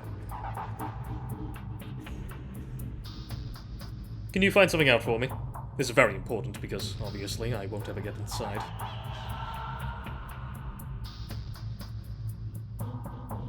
That's right. A friend told me that the abattoir has underground passageways which could explain the origin of the disease. That local soil has rather unusual structure. The earth has something akin to an internal crust. Even water can't pass through it. Why?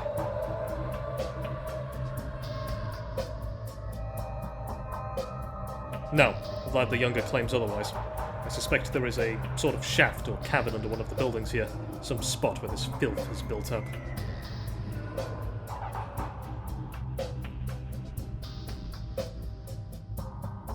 Cool. Time to head all the way back across town to talk to Lara, collect from Yulia, and let Aglaia know that Artemy's safe. I swear to God, it feels like time is going faster, and it ain't cute! This game has officially broken my ability to trust clocks. All things considered, though, we are being decently lucky today. Seems like I'm officially on my way to having a sizable Panacea stockpile. Plus, I didn't even have to pay for any of them, and I'm still owed a couple more at that. Turns out supply and demand is a goddamn lie. Having extreme luck and privilege fucking rules. Now let's just swing by Yulia's and okay. That's a lot of soldiers. Starting to think threatening a military general with assassination might not be the key to longevity. But I, can't help but notice that those are some pretty nice rifles they got there. God, have we really reached this point? Am I really about to slaughter a small group of young soldiers, none of whom probably even signed up to be here, all for the sake of achieving my own ends? To selfishly hoard arms and curatives for those close to me while turning innocent people into corpses just so I can pluck the weapons from their freshly murdered bodies? Yes I am. Ethics died with Ava. There's no other way I'm getting those rifles. Let's fucking go! I've seen more combat in the past week than you sad little conscripts have seen in your entire lives! These punks don't even have ammo. Look at them swing their rifle butts at me. Precious. I don't even need to waste bullets on you. They got sent out to die at the hands of the proper god of this town. You all made a mistake coming here. I finally have the ability to feel like I have power over something, and I'm about to savor it. I am the one-armed scissor baby, and your lives are forfeit. You are scum beneath my heel. Okay. So, sorry about that. I don't know what that was. Definitely wasn't a fan of it, though. I got very carried away. Think that, just with the stress of, well, everything, got to me a little. But that was unprofessional. Deeply undoctor-like. And I apologize, sincerely, for my conduct. I mean, not going to reload a save to undo it or anything. Still need those rifles more than this town needs those soldiers. Sucks to suck. But that was unprofessional. I should have been more dignified about it. And I promise it won't happen again. These are grim times. That does not mean that I need to become a grim person. Even in circumstances like this, we should do our best to remember the very real human cost we're extracting and appreciate it for what it is. Those are human lives, no more or less valuable than mine. And we should remember that. So, from here on out, we shall return to carrying ourselves with only the most refined sense of poise and rationality. Big fucking piss, time is a goddamn lie! Okay, I got 4 out of the 5 rifles I need if we count my personal one, which I'm just going to have to. If all we need is one more, then Bad Grief will probably be able to suffice. I should still have time for it. Should. Hopefully. Hey, Yulia, I did your favor, and I also now believe this was all an elaborate trap. Fuck you. Pay me. Thank you. Time for Lara. Hey, girl, here's that tiny gun for your tiny hands I promised. Now please kindly give me the Panacea. You've already proven you won't use it on yourself if you get infected anyways. Thanks, sis. Okay, now time to double back to Anna's. I don't have time for this, but it's not too out of the way, and I'm not about to leave a Panacea on the table while everyone I know is getting infected. We'll just duck over real fast. Should be no problem. Let's go. Got stabbed again. Also, the kin got old Vlad. He's fucking dead now. No, this is not a joke. This is canon. Don't even feel bad for him. Fuck that guy. Good riddance. Anna. Panacea. Now. I don't have enough blood to be polite anymore. All I want is to chug a bottle of Novocaine and take a nap. Am I talking in-game or in real life? Good fucking question. Hi, Grief. I need a rifle. Yes, another one. I am being blackmailed by a child. Do not judge me. No one's having a good week. Ruby, it's 9 in the evening. Why are you in the middle of the step delivering an arsenal of military-grade hardware to a 12-year-old? Because I have lost control of my life. How the fuck is it already 10 p.m.? We need to wrap this shit up and fast. Or, at least as fast as we can, given this inhumane walking speed. Gotta get back to the stone yard as soon as I can, report to the Inquisitor, and hand over these rifles.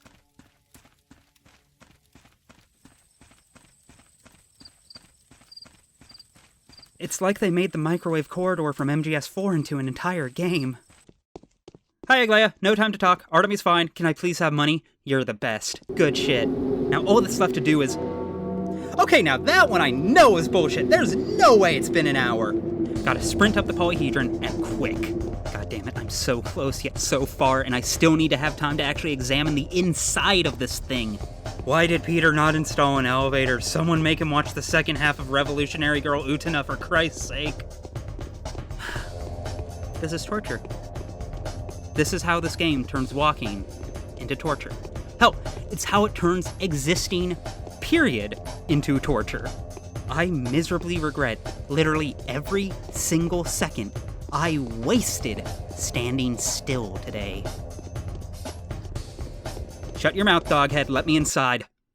Alright, kid. It's time. Here's the rifles. Hope you're happy. Now, it's your turn. Take me to the deepest part of the polyhedron. Take me inside. To the agate pit.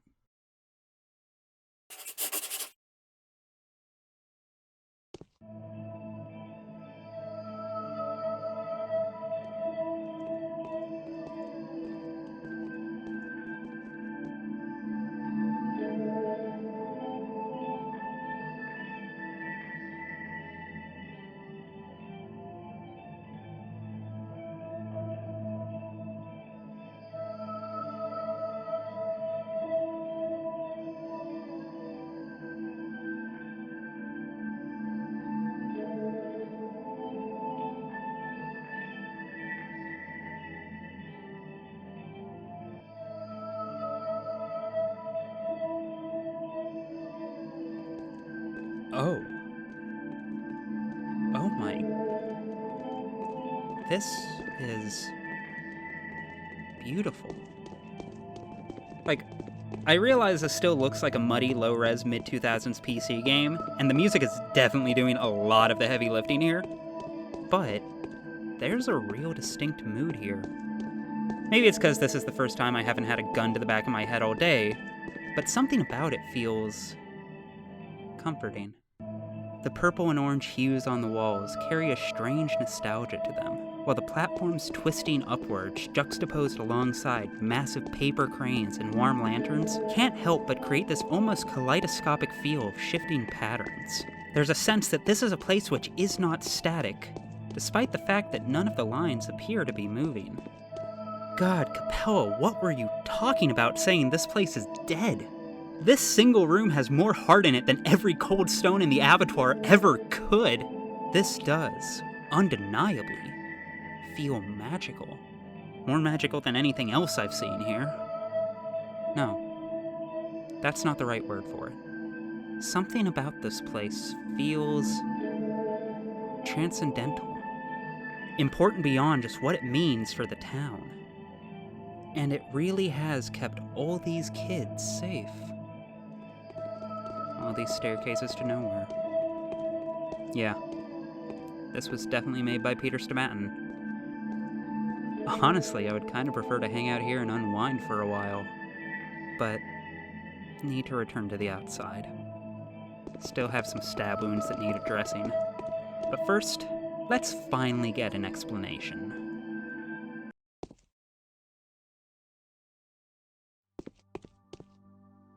Khan, what was that? What did you see? The magic lantern. Wow, that is actually a lot. Were you taught how to do that? No. So you didn't see the mirrors? No. Still, where are all the tower dwellers? What do you mean where? Behind the facets, in each other's daydreams and night dreams, oftentimes shared.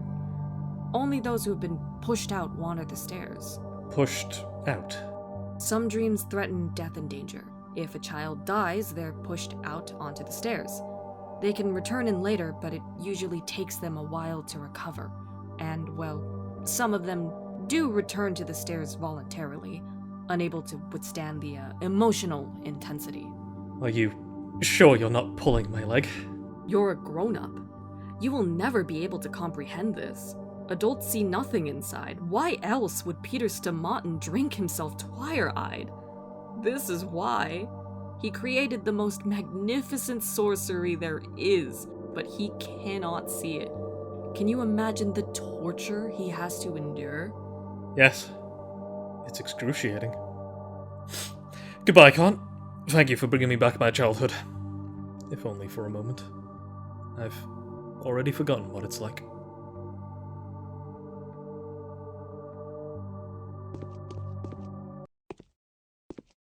Holy shit.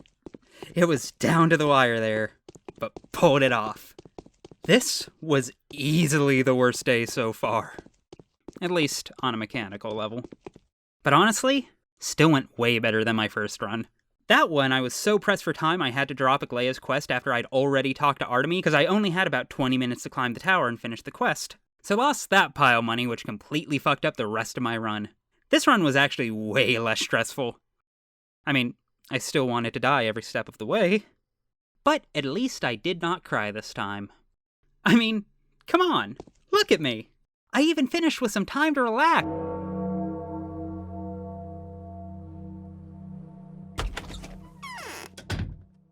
My orders were to destroy every building in this town and then to shoot everyone who survives the bombardment. The military only comes when there's nothing to fix anymore. I'm keen on breaking that habit, though.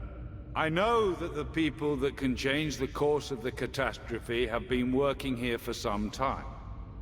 We will only destroy the thing pointed at by a healer who can argue in favor of taking such action. How about not shooting at all? If we don't shoot anything at all, the consequences will be devastating. You wanted freedom of choice. So choose a massive shelling or a single pinpoint strike. One way or another, we'll put an end to this circus.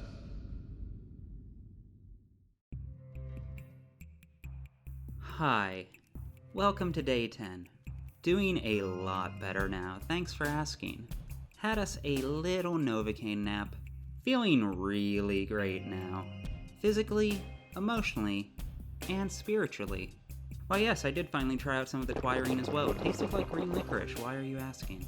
Anyways, we got a letter from Aglaea last night. Paid her a visit on the way back down the tower. Nothing particularly interesting, but long story short, we need to get our hands on the blueprints for the polyhedron, so she can figure out once and for all what it is exactly we need to be blowing up.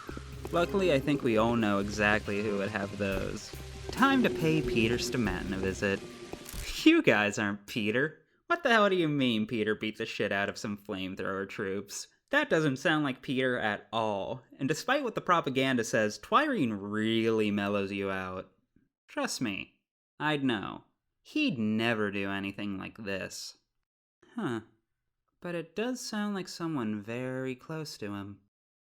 Also seems like the army may be splitting into opposed factions. That's so cool, dude. Hope they stick it to the man. Wait, that would be me and Block, wouldn't it? Ah, whatever, we'll cross that bridge when we come to it. Anyways, let's head to the Broken Heart. I like this place less than I used to. Alright, Andre. Just one question. Whom did you kill? Well, you see, my dear brother is seeing pink elephants. He's talking to bottles. The conversations seem to be enlightening, too. He mostly does the listening, and so he got it into his head. As far as I understood, he decided that he was at his limit and wanted to try his luck. Is he in a crisis? Let me guess, it started yesterday? He's been getting uncanny ideas. He wanted to pay visits to all his early works. I mean the ugly ruins, the stairways to heaven that are scattered around town. He said he needed to find the ideal place for something, and I have no idea what he has in mind. Oh, perfect. Exactly what I wanted to do today. Wander around the town without the slightest fucking clue of where the person I'm looking for is. My favorite. That's just goddamn peachy. Oh, hey, a letter. And it's from Katerina, and, yeah, she's right around the corner, so we should probably go check in on her. This was an elaborate ruse to get a free schmouter, wasn't it? Ah, whatever. I respect the hustle. Here you go, Birdman.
Okay, that sobered me the hell up. Hello, fully present again. Now run that the fuck by me one more time.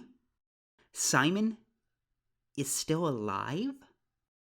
Like, I know the families have been at each other's throats since day one, but this feels a lot more raw than the usual accusations.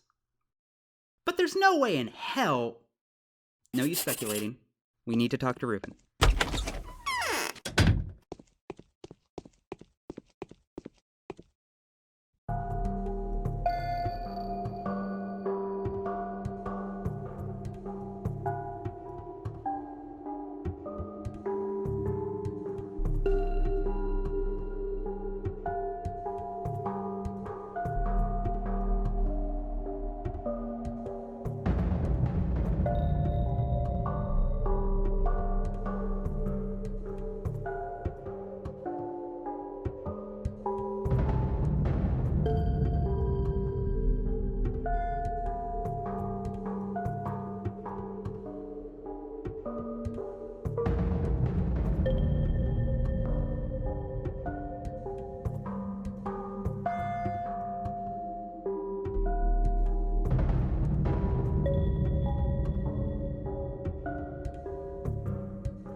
Need more info now. What in the hell is going on?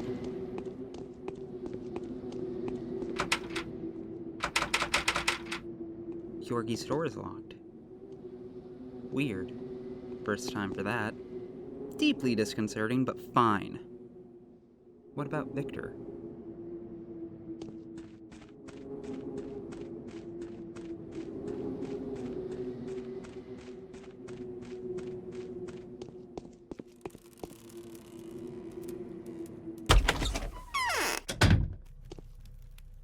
Cool. You still here, buddy?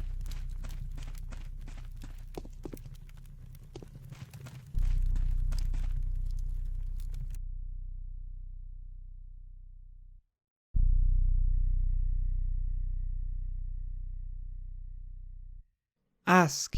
I shall answer as clearly as I can. Do you know why ghosts always speak in riddles? It used to puzzle me. After all, I've never felt compelled to resort to allegory in order to draw conclusions from my visions. Now I know the answer. Their consciousness is fragmented. But what do you call life?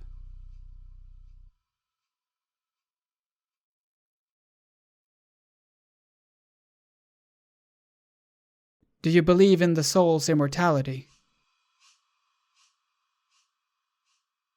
Do you know of that which we call memory? Memory is the very fine particles of a person that exist between that which is the person and all that it isn't. Some have the ability to collect those particles. For as long as a person are able to retain the particles inside themselves, the person is not dead. They remain here, but their soul is not imprisoned. It flies off to where it's supposed to be. Why, then, did you ask me that question about Simon? Ah, so that's why. Tell me, did Katerina only talk about Simon? Only him? And you say she was in a frenzy? Did she not notice the presence of another person at the crucible, the very thought of whom should make the girl tremble? You cannot know the answer to this question. Had my daughter not fallen in love with you, you wouldn't have been allowed to ask even the questions you've asked so far. Why have you come here, Bachelor Dankovsky? So you want to know the truth about Simon? So be it. You will. The truth is that Georgie Kane, who so ardently desired eternal life for his brother, has committed himself entirely to Simon's memory. He is imbued completely with memories of him. That is what Katerina saw, but she's very sloppy with her visions.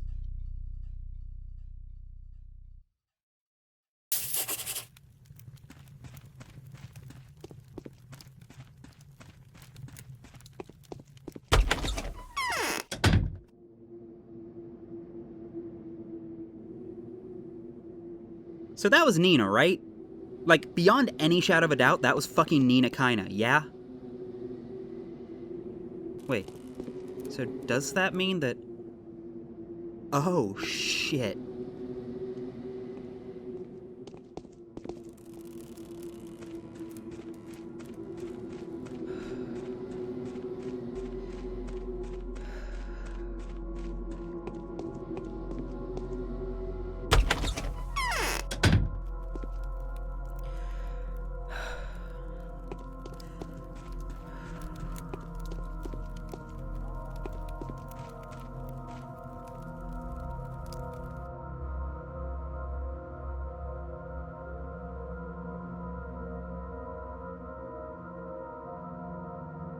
Yes, you are exactly as I imagined, my boy.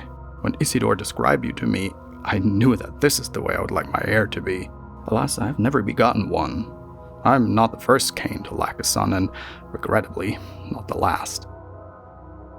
I think this is the price we pay for leaving too much life in our wake. Life that is lush, blooming, unpredictable, and unrestrained. The soul that could have belonged to our children is dissolved in our man-made legacy. Are you not seeing what you expected to see? The truth about Simon Kane is the kind of truth that may only be explained to those ready to accept it. They want to know what happened to his body? Very well. Simon Kane was afflicted with the sand plague. His body has been torn into droplets and fibers. It's a pity that we now cannot produce his remains before the non-believers. What are they to find comfort in now?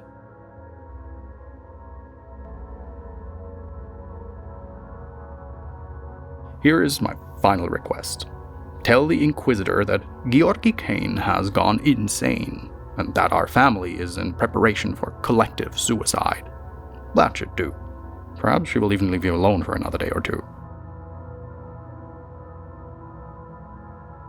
Not entirely true, but true enough to satisfy a vigorous mind like hers. Temporary lives will depart so that the eternal lives will be reborn. Go now, my boy. You're no mystic after all.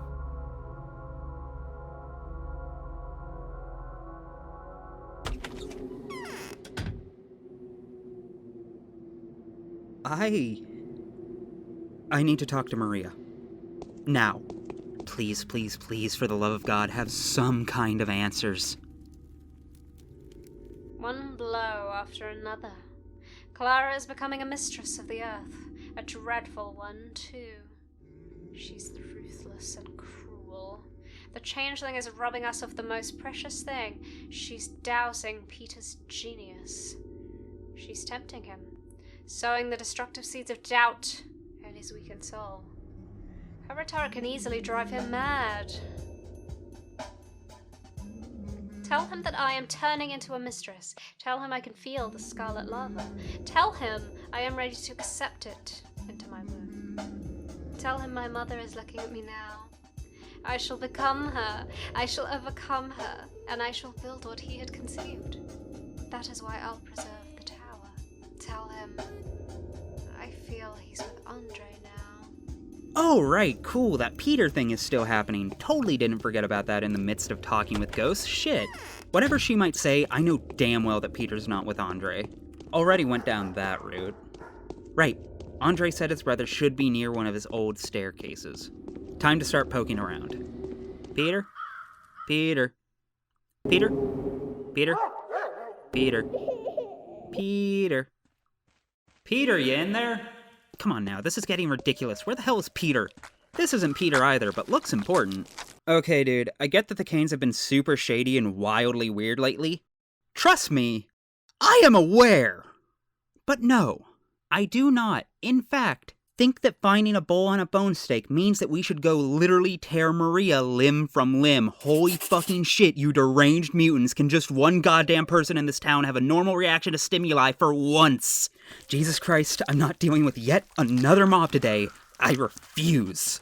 Block, please get someone to burn this bowl before it becomes a super spreader or a revolution. Sick of these fucking people trying to use every weird coincidence as an excuse for murder. Absolutely exhausting, dude.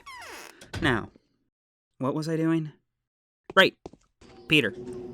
Now let's see.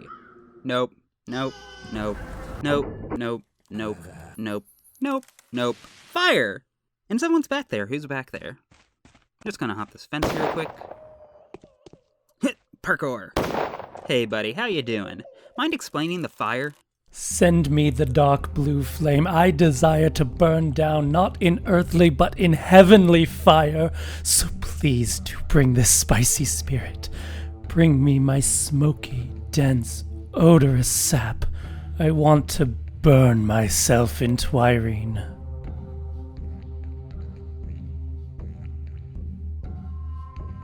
Silence. Listen to my confession. I'd rather confess to you than to her.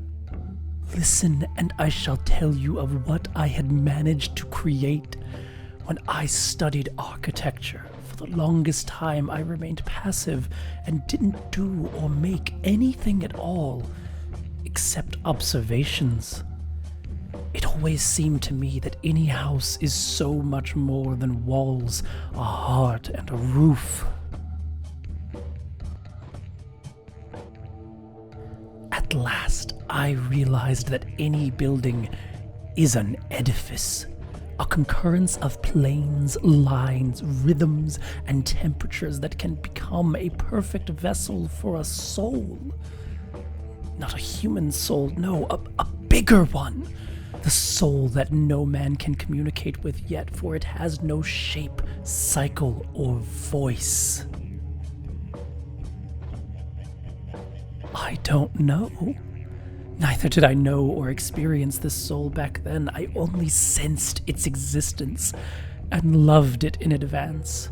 When my passion reached its zenith, I realized I just couldn't live like that any longer. I want to speak its tongue. I wanted to touch it. And how could I stand that which was burning me from the inside all these years? No, you're a medical man, a cynical man, a geometrician. You're not a poet. You'll never understand. You cannot see the profound. You fear death. And so I gradually began to try. I started to design buildings that were no building, chambers that people couldn't live in. Everyone thought I was either a madman or a joke. Only my brother believed in me. He and the few that were privy to my secret, they knew that my designs were not intended for men, but rather for this wondrous soul. Finally, I understood that I was on the right track. I knew I've discovered an insane but genuine feature that only a lover can feel. And I knew I was striking true. I constructed project after project, but all of them contravened the laws of earthly physics and geometry. Seems like my beloved soul was unlikely to find a permanent shelter on this earth. Chimeras. They were all chimeras. Nobody would have allowed me to even model them, if not for Nina the Wild. Oh, that's when my brother and I met her. She married Victor, went to live here, and provided me with everything. The place, the materials, the working hands, and, most importantly, the hearts willing to believe in miracles.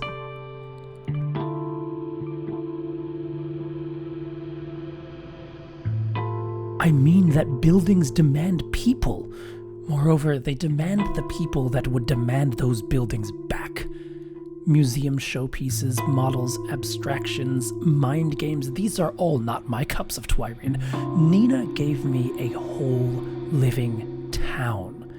A town aching and craving to go heavenwards, to the stars. A town desperately hungering for a crown. The crown I've given to it. I've built it from prisms and mirrors. I've managed to focus them to capture the perfect trick of the light and dream. That's right. I'm a trick master, the ultimate magician. I've focused the aura of magic just like a lens focuses sun rays. And now the town is dying, poisoning my precious wreath, my crystal bud, my focus. I cannot put it into words. It's only been tested by the child yet. If you asked them, they'd tell you that it brings their dreams to life, plays their games, daydreams with them, transports them into someone else's fantasies. Heard anything about it?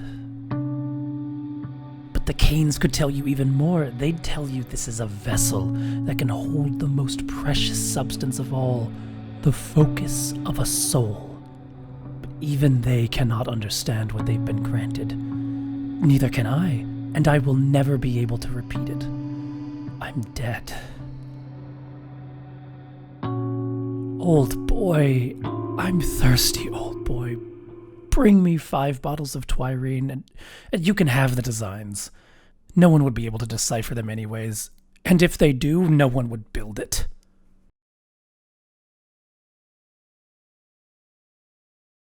Can't believe I'm fucking doing this, but I'm completely at a loss for any other option, so to hell with it. I don't care anymore. Let's head over to the pub and get some Twyrene. Just like every day, Today's been a long day, but at least we finally have a moment to sort out just everything. So, it would appear that Simon did indeed die physically just before we arrived. However, it would seem that this was all just part of a greater plan to house and elevate Simon's soul inside of the focus created by the polyhedron, as well as Nina's, it would seem. But just what the hell is their plan? Simon, Georgi, whoever, wants me to tell everyone that the Canes have gone mad and are planning to commit mass suicide? But to what end? And no, really, once and for all, truly, just what is the polyhedron? I think it's about time at long last we finally pull out that pin from day one and explain, to some degree, just what a focus actually is. In the most literal of senses, a focus is a particular kind of building capable of holding a human soul within a more abstracted, magical space it creates inside itself. How that is done and what that entails is clearly up in the air, even for the Canes themselves, which is why they seem so desperate to create another, yet have had a lot more failures than successes so far. That's what all the architects in town were brought here to build. Both Peter and Andre with their mysterious staircases, and that mysterious third architect who designed the Stillwater and Cathedral. However, it would seem that only the polyhedron and its arcane construction is the only success they've had so far, alongside the Canes' own, presumably ancient, crucible. Though that face in the cathedral does beg a couple questions, doesn't it? If all of this still sounds kind of vague, shouldn't be surprised. Where do you think we are right now? Still, there are bigger questions at play. What's the Canes' plan? Just what kind of future are they hoping to guide this town towards? And is there any possible way it could be worse than its present? There's also a very real possibility that this is what Ava was trying to accomplish with her sacrifice, offering her soul to the cathedral in an attempt to officially christen it as a focus. Would explain what she meant by preparing it. But for what? For Simon? For the Inquisitor? For me? Don't like any of this. No matter what though, one thing is increasingly clear. Any future worth having here is going to require the polyhedron. Without question. Still the only place untouched by the plague. Still the only thing in town that feels like it has any kind of future. Still the only thing here that can be saved. Or at least is still worth saving. The Canes may be shady, but they're the only ones left I see with a plan. Or indeed, any power at all. Anything else would be dooming this town to complete oblivion or to linger in antiquity. Which we already know from all we've seen are effectively the same fate. Fucking bone steak. This place needs some kind of vision for the future, and as untrustworthy as they are, I'm only seeing one real option at hand. And honestly, if the polyhedron is just as miraculous as everyone keeps insisting it is, then it could be a wise option. Perhaps, if the Canes are as brilliant as they seem, even a utopian choice. God willing. Here you go, Peter. Just fucking drink them, please? Please? At least give me the plans for the polyhedron? Cool. Fuck. I'm so exhausted. Let's get back to Aglaia.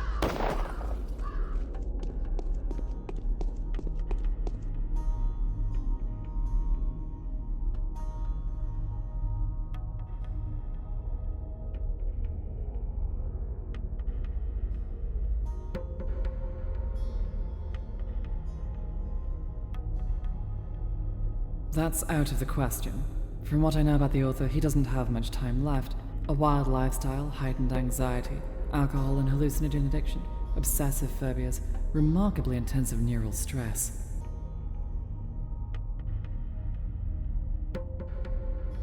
What? No. As you are probably aware, yesterday I took that young man under my protection and averted a threat to him. Admittedly, I also implied that people like him are always in danger. Always. Tell me, how long have you known that man?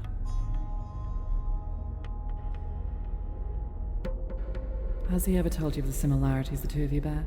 That you could end up in a position similar to his, and vice versa? That being an inevitable victim of circumstance is the only fate available to a genius? I ask you to be precise. A lot of things hinge on your answer.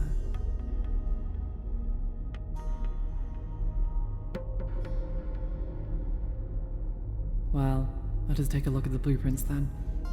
What do you think? Is that what you think? Well, I'll have a look. Go now, and only come back here after a while. Preferably tomorrow. One more day down, only 2 more to go. All we can do now is wait for Aglaia to render her verdict on the blueprints. Still a lot of daylight left. Perfect chance to get some trash can foraging done. Buy some food. Maybe get lucky and find a kid with a schmouter I can trade with. We'll definitely be needing everything I can get my hands on. Can already tell. Tomorrow's going to be a big day.